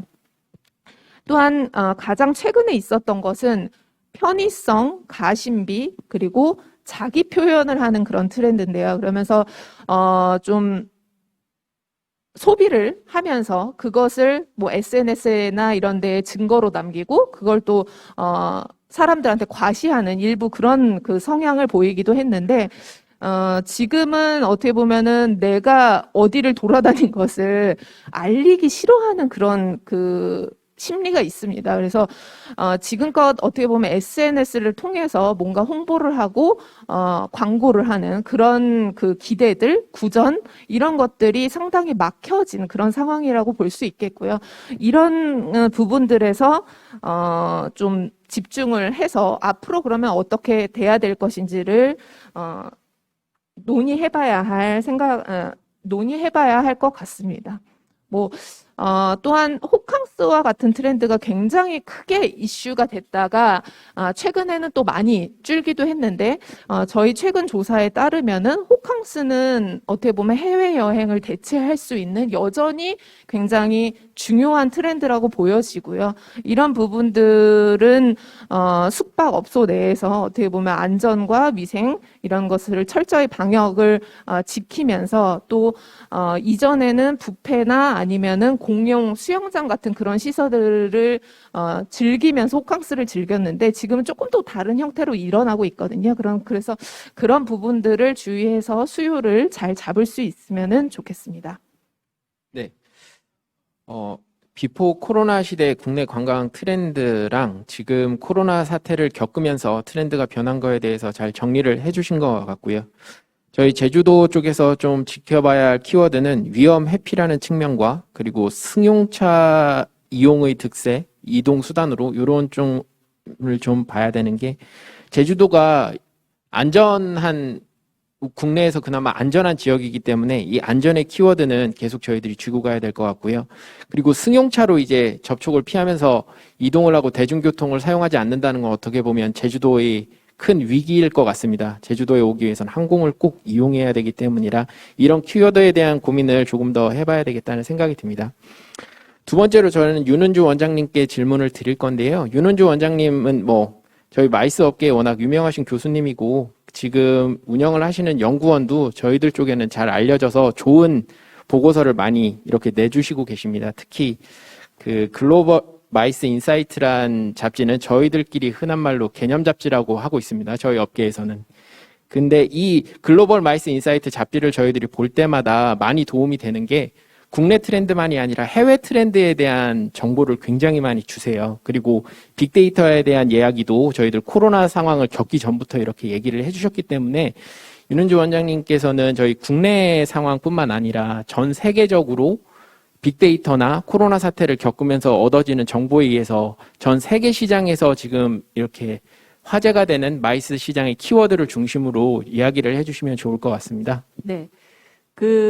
제가 한번 찾아봤어요. 저희가 작년에는 그러면 올해를 어떻게 변할 거다라고 예측했었는지 살펴보니까 국내 같은 경우에는, 제일 많이 나오는 이야기들이 사실 인프라였었습니다. 그래서 인프라에 대한 투자. 아시다시피 전국적으로 컨벤션 센터가 지금도 있지만 이제 앞으로 내년 상반기에 오픈하는 데가 울산, 안동이 있고 지금 충북에도 짓고 있고 다 이슈가 워낙 많기 때문에 이 인프라에 대한 이야기들이 워낙에 많았었고, 그 다음에는 체험. 어떻게 참가자들한테 컨텐츠적인 측면에서 어떻게 좀 더 나은 어떤 컨텐츠를 만들까, 체험을 어떻게 시킬까, 이런 것들.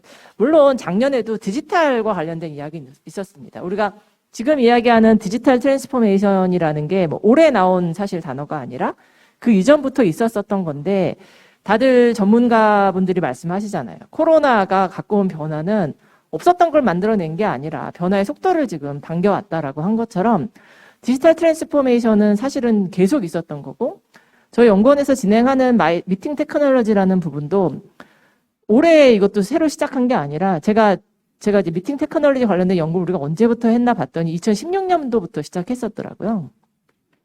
이제 그랬던 것들이 지금은 이제 폭발적으로 모두가 다 미팅 테크놀로지를 활용할 수밖에 없는 그런 상황이 되지 않았나 싶습니다. 그래서 아마도 내년도의 어떤 키워드라고 할까? 제가 주제 넘게 전망 이렇게까지 얘기하기 조금 거창할 것 같고 제가 그냥 두루두루 이제 여러 자료들을 보고 저희가 이제 이야기하는 것들을 살펴보면 아마도 내년도도 마찬가지로 지금 진행되고 있는 이 디지털 온라인 행사는 앞으로 이거는 내년만이 아니라 앞으로 계속 영원히 이 하이브리드 행사는 계속 같이 갈 것이다라고 이야기를 하고 있습니다. 여러분들 아시다시피 저희가 지금 이 경험을 이미 하고 있잖아요.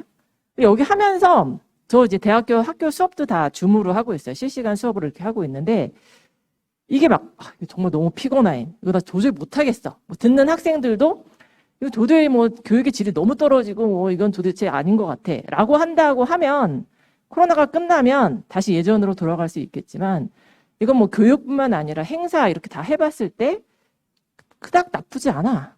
이거 괜찮은데? 라는 편리성이라는 것들을 같이 모두가 함께 지금 경험하고 있기 때문에 이 부분은 앞으로도 계속 갈 거다라고 이야기를 하고 있습니다. 뿐만 아니라 저도 오면서 김포공항에서 아침에 조금 시간이 남아갖고 이렇게 봤더니 생체 정보 등록으로 뭐 이렇게 가는 그게 할 수 있는 시간이 조금 여유가 돼갖고 그다 저기 가서 이거 시간이 남으니까 좀 해야겠다.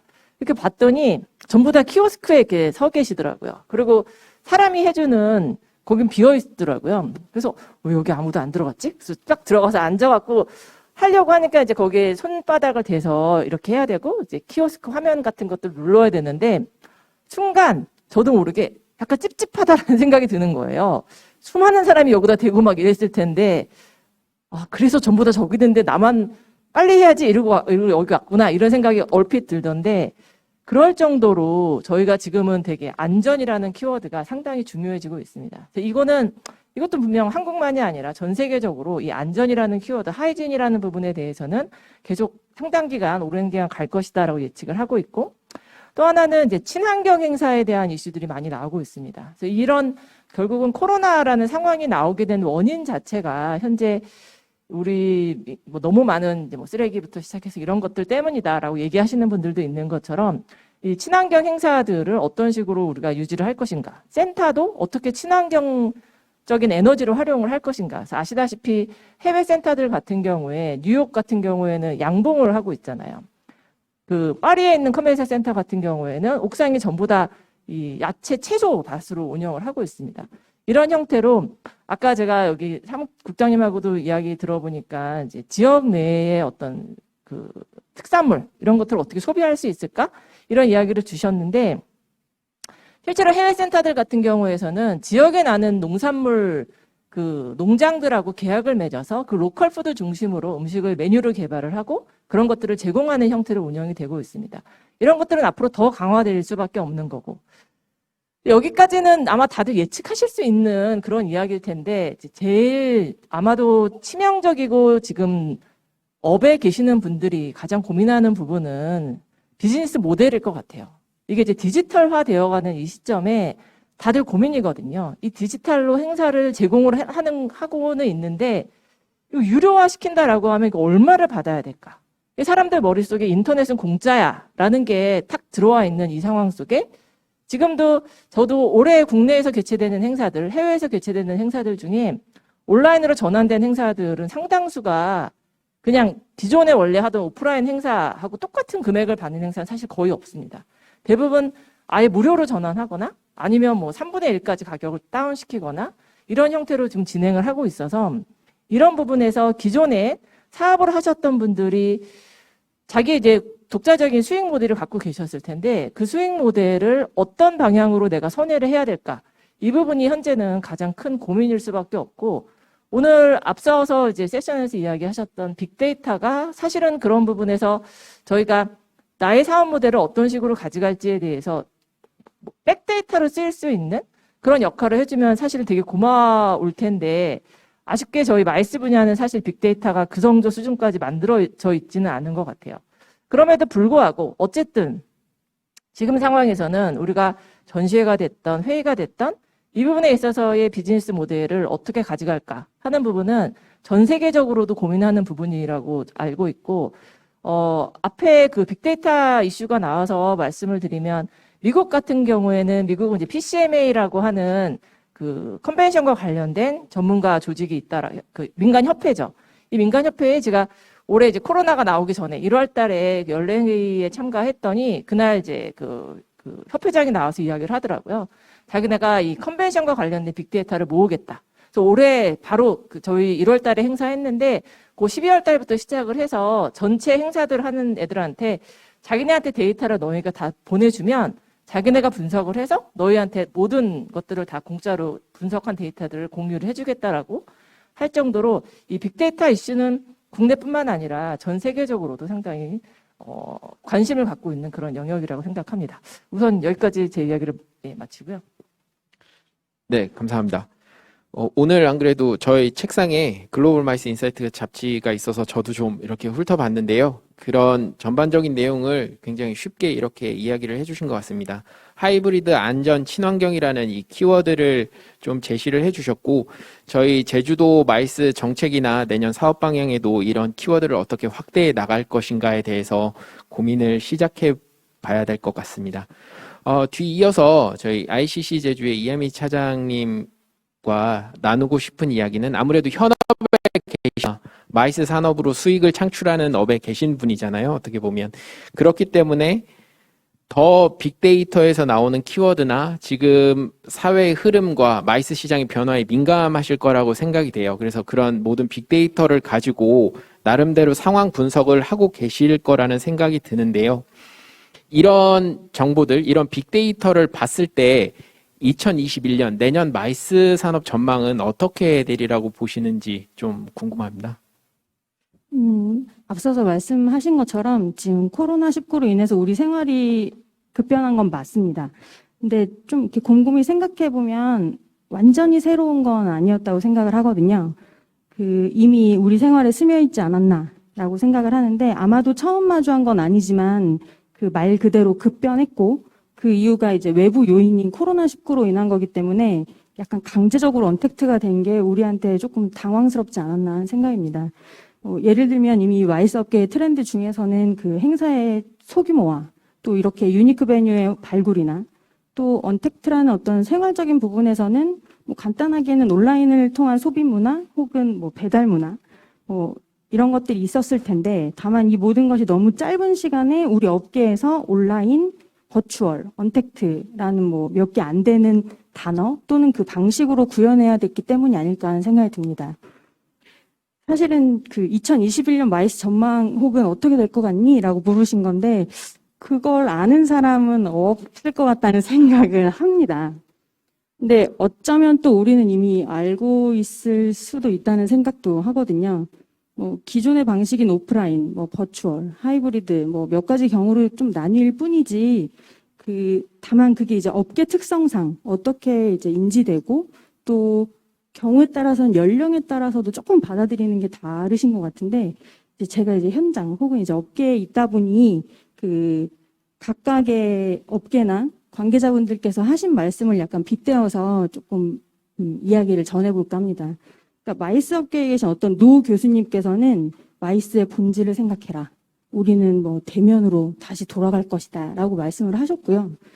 다른 교수님께서는 또 원장님께서 언급하셨지만 하이브리드는 어떻게 보면 또 요즘 젊은 세대들이 생각하고 있는 시간과 돈에 대한 절감, 그 효율성 이런 부분들을 생각한다면 하이브리드로 진행될 것이다. 라고 말씀을 하시기도 하고요.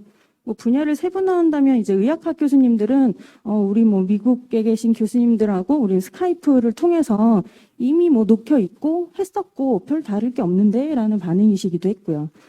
사실은 근데 PCO나 사무국에서 말씀하시는 거는 정말 너무 억울한 게 리허설 할 때까지만 해도 너무너무 잘 됐고 했는데 행사를 시작하고 나니까 이제 문제가 생긴다는 거예요. 근데 너무 또 속이 상한 건 나는 할 수 있는 게 없다라는 거죠. 그러니까 엔지니어분의 눈과 손과 그의 입만 바라보고 있는 자기가 너무 답답한 현실이었다라는 말씀하시면서 사실은 두 번 다시는 안 하고 싶다는 말씀까지도 하셨습니다. 그리고 이제 중요한 포인트는 왜 온라인 하면 돈 덜 든다고 하던데 솔직히 말하면 우리 돈 더 많이 들었어요 라고도 말씀을 하셨거든요. 그리고 전시 관련해서는 그 주최 주관사에서 모두 이제 임모아 말씀하시는 부분이 전시는 약간 온라인은 한계가 있다는 말씀 많이 하셨어요. 예를 들면 이제 식품이나 화장품 이런 류의 전시들은 먹어보고 만져보고 냄새도 맡고 이래야 뭔가 좀 프로모션 할 수 있는데 그런 부분에서는 좀 한계가 있다는 거죠. 근데 또 반대로 보면 중장비나 어떤 농산품처럼 특수 분야에서는 이제 저비용 구조가 맞기 때문에 온라인 전환도 가능하다라는 반응도 있었습니다. 근데 이제 또 전시 관련 컨설팅 업체 관계자분은 고객의 니즈를 잘 반영해서 온라인을 구축하고 전시 업계에서 얘기하는 뭔가 중소기업의 발전을 위해서 그런 영상들을 녹여내서 하는 것이 또 사무국이나 주최 측의 역할이다라는 언급도 해주셨어요. 사실 약간 다른 맥락일 수 있는데 그 제주의 경우는 국내 행사의 경우 같은 경우에는 뭐 지금도 그렇지만 2021년이나 22년을 굉장히 좀 긍정적으로 전망하는 부분도 사실은 있었습니다. 뭐 있고요. 그 이유는 아마도 코로나 청정 제주, 물론 오늘 계속 확진자가 늘고는 있지만 그 코로나 청정 제주의 지역적 특성이나 아까 언급해 주셨던 그 해외로 가지 못한 어떤 수요에 대한 부분들이 제주로 많이 전환이 되고 있는 것도 사실입니다. 이후에도 아마 계속 코로나19에 영향이 있고 뭐 백신 개발이나 이런 이유에 따라서 조금 다르겠지만 업계 또는 분야의 특성에 따라서 이제 조금씩 바라보는 시각이 조금 다를 뿐이지 그 정리해 보면 그 버추얼이 되지는 않겠지만 기존으로 돌아가는 건 쉽지 않다고 생각합니다. 그 기존 방식대로 오프라인으로 혹시 개최를 하더라도 온라인이 보강되는 구조가 가장 이상적이라는 생각을 하고요. 예를 들자면 이제 컨퍼런스의 경우에는 섭외하기 어려웠던 연사가 그 온라인으로 개최한다면 충분히 참석할 수 있는 어떤 형태를 구현하거나 전시회의 경우에서는 현장에서는 체험하고 뭐 상담도 하고 직접 이렇게 만져볼 수 있다라는 장점 플러스 온라인에서 조금 더 확장시키고 뭐 예를 들면 어떤 지역의 특산물을 높인다던가 뭐 구매를 할 수 있게끔 홍보 전략을 채운다던가 하는 그 어쩔 수 없는 하이브리드라기보단 약간 보강된 형태의 하이브리드 형태로 전환되지 않을까 하는 생각입니다. 네, 가지고 계신 정보와 뭐 빅데이터 관련 키워드도 많이 읽어보시고 지금 그 좌담회를 준비해 주신 것 같은데요.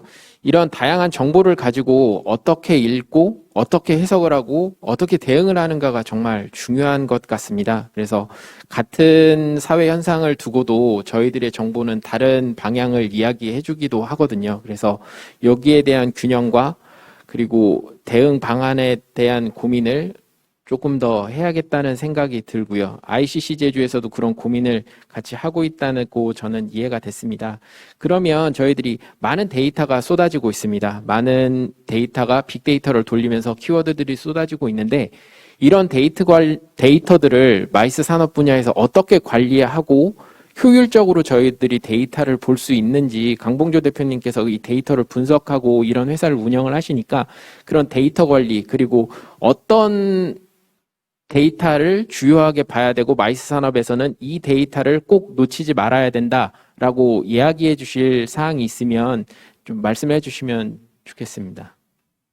네, 조장님께서 좀 많이 거창하게 얘기해 주셨는데, 제가 생각하기에 지금 현재 2020년도에 지금 이 상황은 사실 그 위드 코로나, 뭐 포스트 코로나 시대를 준비하는 과정인 것 같습니다. 저희가 이제는 이게 쉽게 저희 곁을 떠날 건 아니구나. 이거는 어쨌든 저희가 뭐 같이 가든 뭐 등져서 가든 가긴 가야 되는데 갈 때 저희가 어떻게 효율적으로 마이스의 근본, 마이스의 목적, 마이스가 해야 될 그 역할을 잃지 않으면서 계속 갈 것이냐를 생각을 할 때 이 빅데이터 분야를 빼놓을 수가 없게 된 겁니다. 저희가 일부에서도 어떤 빅데이터가 마이스 산업에 되게 필요하냐, 정말 중요하냐는 얘기를 같이 이제 얘기하는 걸 들었습니다.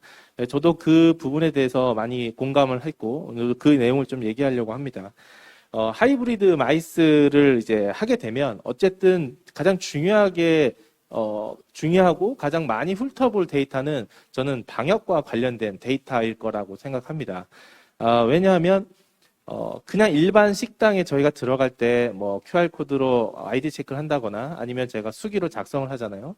거기에 적히는 그 한 사람의 개인정보가 식당에서 활용되는 거와 이 마이스 행사장에 들어온 사람의 그 출입 장부를 쓰는 그 개인정보는 활용도와 가치와 그 활용 범위 자체가 아예 다른 거죠. 그래서 지금 일각에서는 그런 정보의 보안 관리 문제 때문에 이 개인정보를 다른 사람이 뭐 훔쳐가거나 엿보거나 하는 문제점이 있습니다. 그거는 당연히 데이터가 노출돼 있었기 때문에 발생하는 문제입니다. 그래서 저희는 지금 이 하이브리드 마이스 산업에서는 어쨌든 이 방역 데이터가 생성을 계속 해야 될 겁니다. 왜냐하면 그러지 않으면 이 마이스 행사에 대한 안 좋은 점 그리고 마이스 행사 때문에 오히려 더 전파가 됐다라는 이런 불명예를 계속 안아가야 되기 때문에 이걸 철저히 대응을 하기 위해서는 방역과 관련된 데이터 관리가 중요하다라는 게 첫 번째인데 그러면 저희가 행사장에 많은 사람들이 만약에 온다라는 가정을 했을 때 그분들을 들어오는 입구에서만 관리하는 거는 1차원적인 방역 데이터 관리밖에 안 될 겁니다. 왜냐하면 그 행사장 내에서 사람들이 누구를 만나고 어느 경로로 이동을 하고 그리고 얼만큼 어디에 머물렀고 또 언제 나갔다 다시 들어왔고 하는 그런 모든 그런 행적에 대한 데이터가 사실은 단순 출입이라든지 머문 시간에 대한 데이터가 아니라 전체적인 행적에 대한 데이터가 필요한 거거든요. 그런 과정에서 논란이 있을 수 있습니다. 이거 너무 개인정보 침해 아니냐? 아니면 뭐 동의 없이 개인정보를 활용해서 다른 사람들에게 뭐 제공해 주는 거 아니냐? 그런 문제가 될 수도 있지만 또 반대로 생각하면 그런 철저한 데이터 관리가 방역에서도 필요하지만 이 마이스 산업의 2차적인 그 효과나 2차적인 활용 방법에 대해서도 고민해 볼 수 있습니다. 사실 저희가 전시장에 예를 들어 볼게요. 저희가 전시 부스를 들어갈 때 전시 부스가 쫙 있는데 저희가 관심 있는 부스를 이렇게 둘러보면서 목적이 있는 부스는 바로 갈 수 있겠지만 아니면 이렇게 둘러보면서 갑니다. 하지만 이렇게 참관객을 보시면 그냥 잠시 서서 부스에 뭐가 있나 둘러보다 가시는 분이 있는가 하면 더 관심이 더 생기셔서 앞에 와서 거기 들어와 있는 상담자와 이야기까지 하시는 분이 있고 더 관심이 있으신 분은 안에 들어가셔서 앉아서 상담도 받죠. 이 부분들에 대해서 부스를 운영하는 기업이나 업체에서는 들어와서 명함을 주신 분의 정보밖에 확인을 못하죠. 현재는 그렇습니다. 왜냐하면 이분이 지나가는 사람에 대한 정보까지 저희가 가서 좀 주세요 아니면 명함을 몰래 찍어올 수도 없는 거 노릇이니까요. 그런데 저희가 지금 방역을 위한 데이터라고는 했지만 사실은 지금 현재 저희가 갖고 있는 기술력으로 충분히 이 마이스에 참가한 모든 사람들의 행적이나 그런 모든 그런 데이터들을 축적할 수가 있습니다. 그리고 그거를 단순히 방역을 위해서 쓰는 게 아니라 오히려 마이스 산업에서 더 가치를 높일 수 있는 여러 가지 기능들을 만들어낼 수 있거든요. 그런 부분들을 사실 이제는 예전에는 그게 옵션 사항이었습니다. 할지 말지 아니면 또 돈이 들어가니까 여유가 있으면 하고 아니면 그 PCO나 PEO에서 그런 기능을 갖고 있으면 옵션으로 해준다거나 뭐 이런 거였지만 이제는 이게 필수적인 기술이 되고요. 그 기술에서 부가적으로 뭐 코로나 뭐 방역에 대한 이슈가 생겼을 때에 그걸로 추적을 한다거나 또 방역에 대처하는 2차 데이터로서 활용을 하는 겁니다. 그렇게 되면은 실시간적으로 데이터가 바로 분석이 된다라는 우선 첫 번째 장점이 있습니다. 지금 제주도에 오는 관광객들에 대한 저희가 행태 분석이나 방문객이 어디 갔는지에 대한 분석은 연말 지나서 연초에 보통 나옵니다. 설문조사 다 끝나면.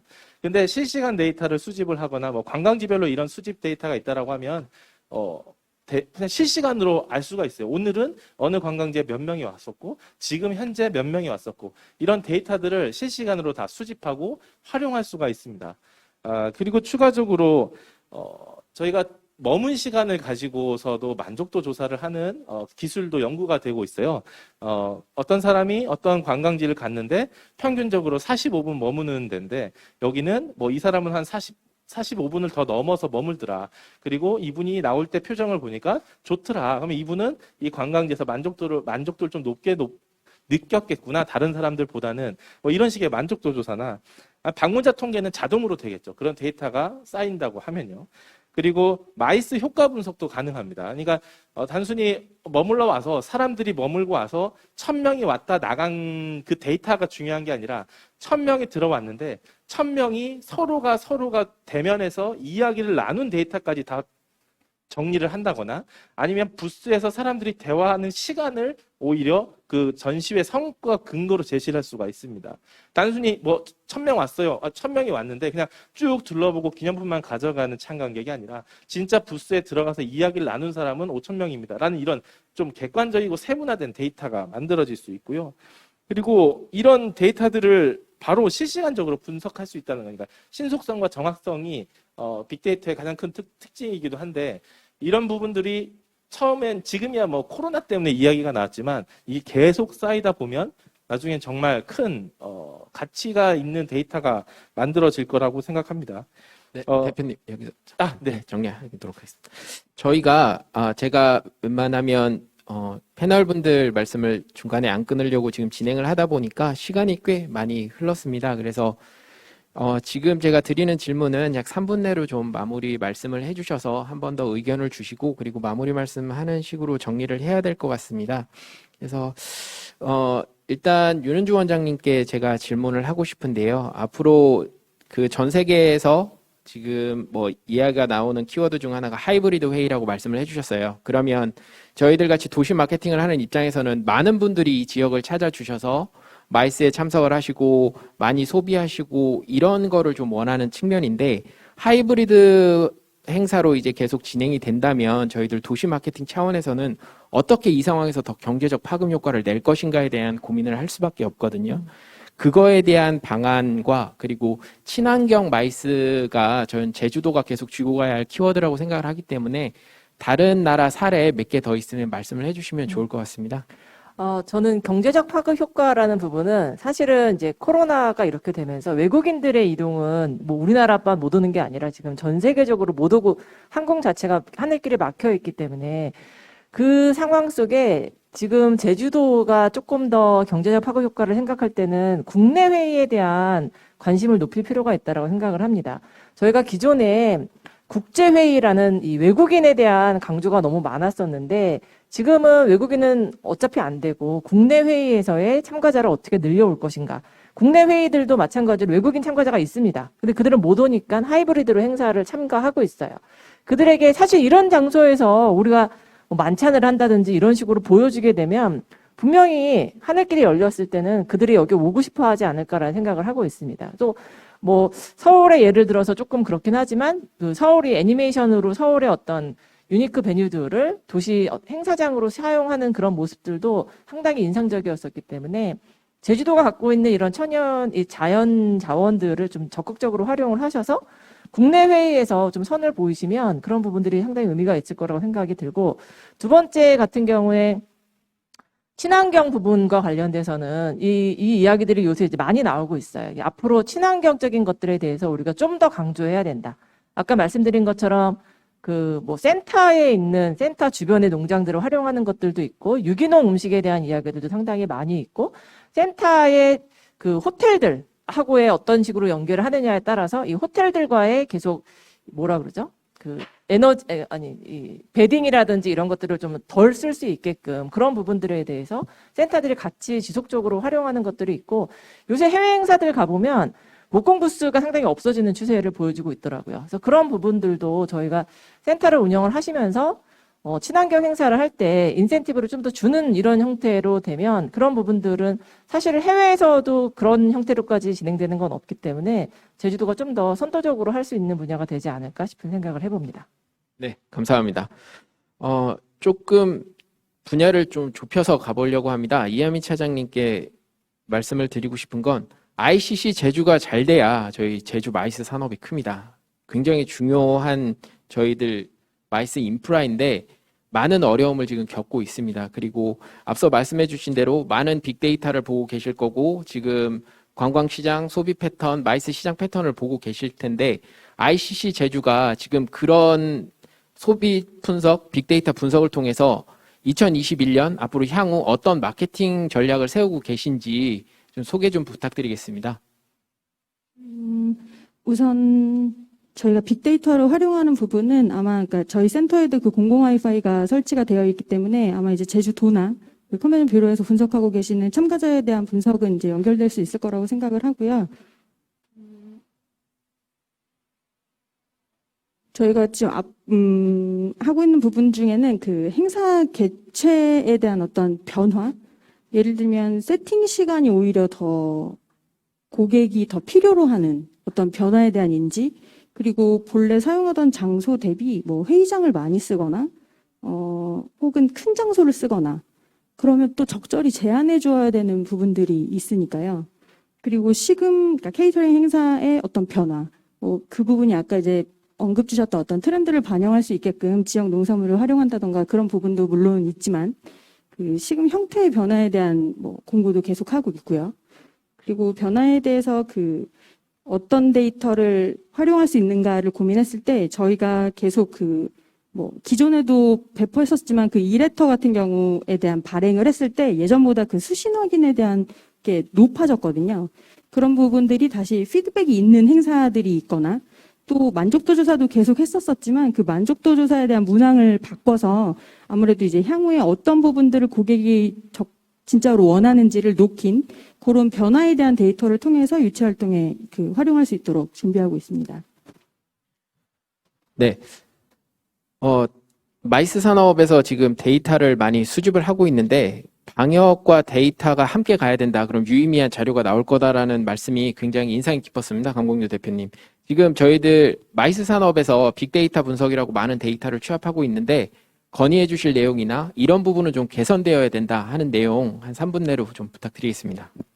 네, 이게 마이스 산업뿐만이 아니라 전체 관광에도 필요한 부분인데 지금 저희가 데이터를 좀 수집을 하려고 업체들한테 연락을 하면 데이터를 수집하고, 그러니까 본인들 이제 업장에 오는 그 고객들의 데이터도 수집을 안 하는 업체가 너무나 많다. 그리고 거기에 빅데이터라고 해서 지원받는 뭐 카드나 통신사 데이터가 받아는 받지만 이렇게 실제로 자기네 업무에 쓰려 해보니 좀 많이 동떨어지더라. 그러니까 이게 정확한 타겟팅이 안 되면 사실 데이터는 또 오히려 헷갈리게 할 수 있는 방해 요소가 될 수 있습니다. 그래서 모든 관광지, 모든 마이스 시설 이런 베뉴에 있는 뭐 CCTV도 좋고요. 아니면 뭐 어떤 센서도 좋고 어떤 뭐 태깅을 할 수 있는 그런 장치, 최소한의 장치만으로도 모든 방문자의 동태나 행태, 그리고 누구랑 왔는지, 그리고 어떤 성별 구분 이런 것까지 다 쉽게 이제 모아지는 기술이 다 어느 정도 올라와 있습니다. 그래서 이런 것들을 도에서도 쉽게 이런 거를 기업체들한테 지원해줘서 기업체별로 방문하는 사람들을 지자체에서도 쉽게 수집을 할 수 있는 데이터를 관리할 수 있게 하고요. 그거를 설치한 업장이나 업체에서도 그 수집된 데이터를 가지고 유의미하게 경영에 활용하거나 마케팅에 활용할 수 있게 서로 윈윈할 수 있는 그런 데이터 활용 솔루션이 좀 전체적으로 좀 구축이 돼야 되지 않을까라는 생각을 하고 있습니다. 네, 감사합니다. 다시 좀 돌아가서 김민화 연구위원님께서 처음에 위드 코로나로 인해서 관광객 소비 패턴과 행동 패턴이 좀 변한다고 말씀을 해주셨는데 좀 저희들이 유의해야 될 키워드들이 많이 보였거든요. 이거를 마이스 산업이나 그리고 축제도 지금 코로나 사태 때문에 마이스 산업과 같이 많은 타격을 입었던 산업이거든요. 여기서 이런 행동 변화에 따라서 저희들이 유의해야 될 자료들이 있거나 좀 조심해야 될 것, 그리고 저희들이 유념해야 될 사항들이 있으면 말씀을 좀 해주시고요.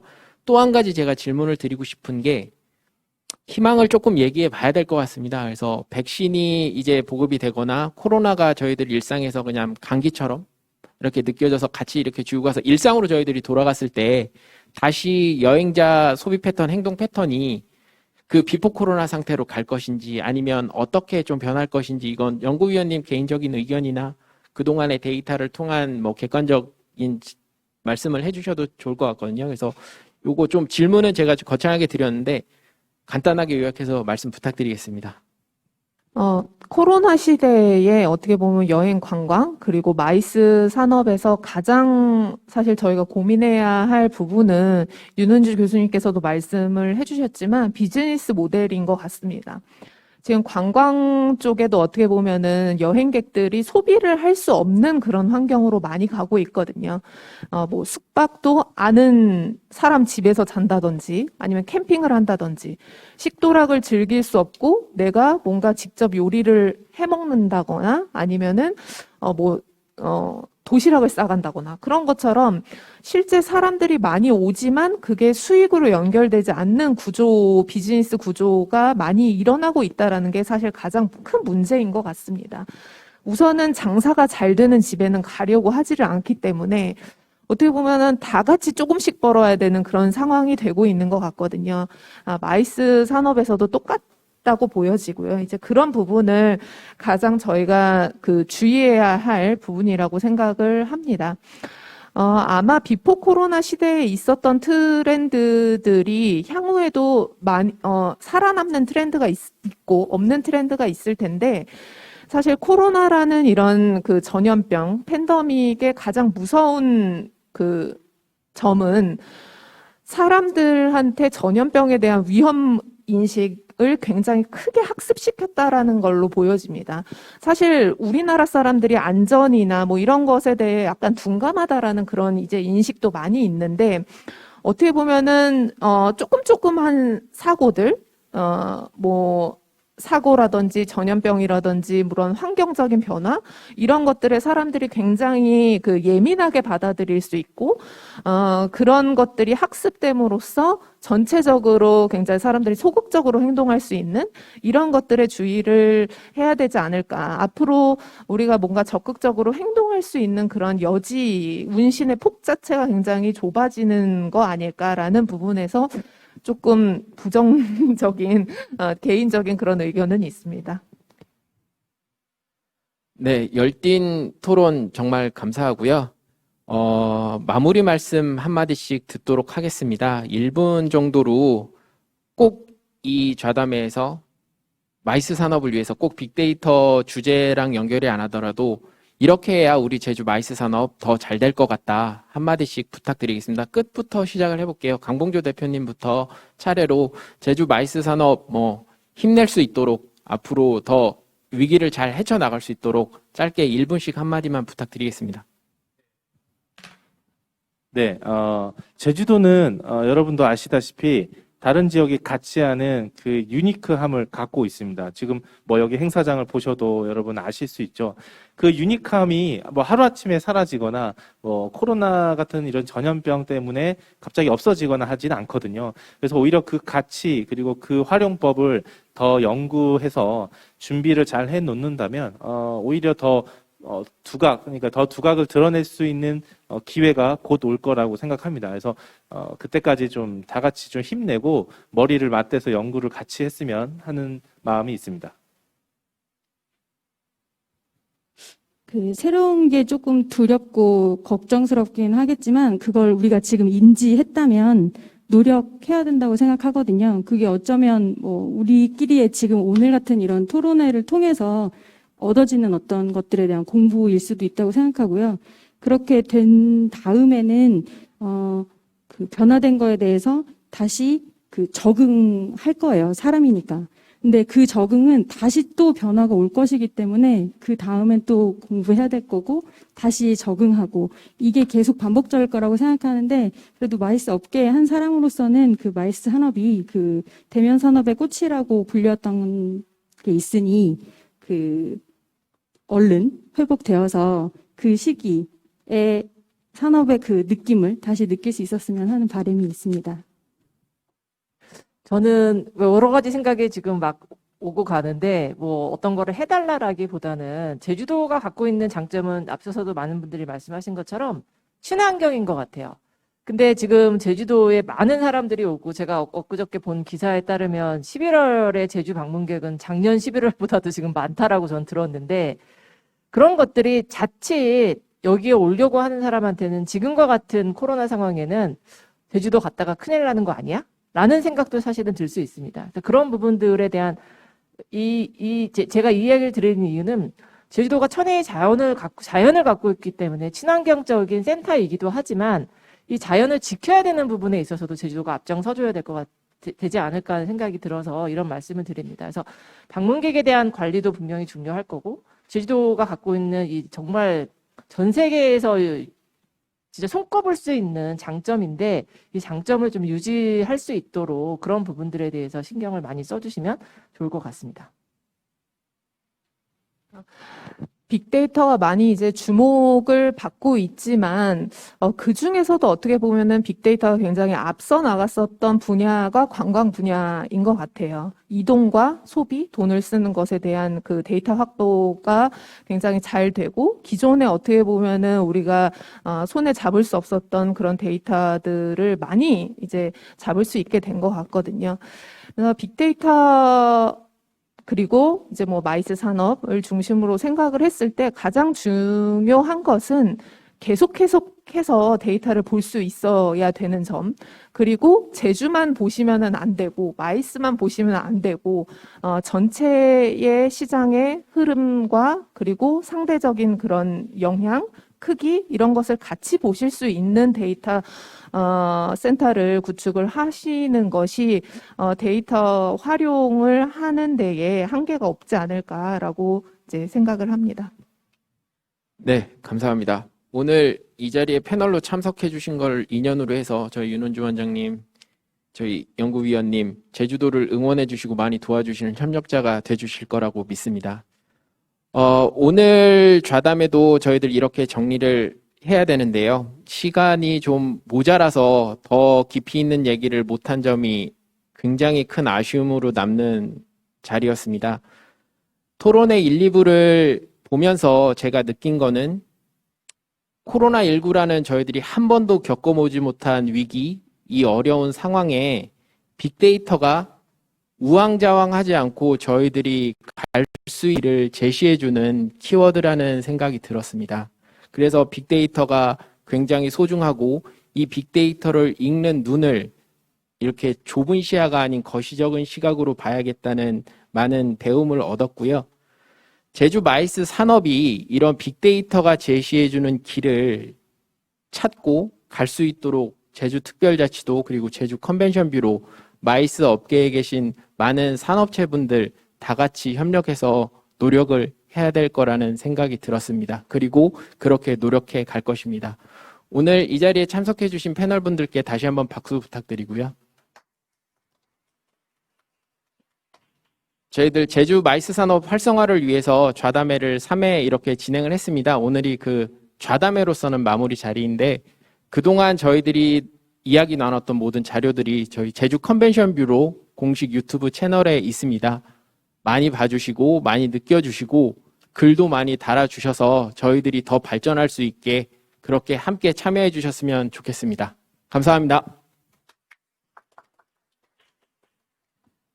네, 오늘 좌담회는 디지털 환경으로 급격히 전환되는 4차 산업시대에 제주 마이스 산업이 나아갈 방향에 대한 모색과 더불어 인사이트를 얻을 수 있는 매우 소중한 시간이 아니었나 싶습니다.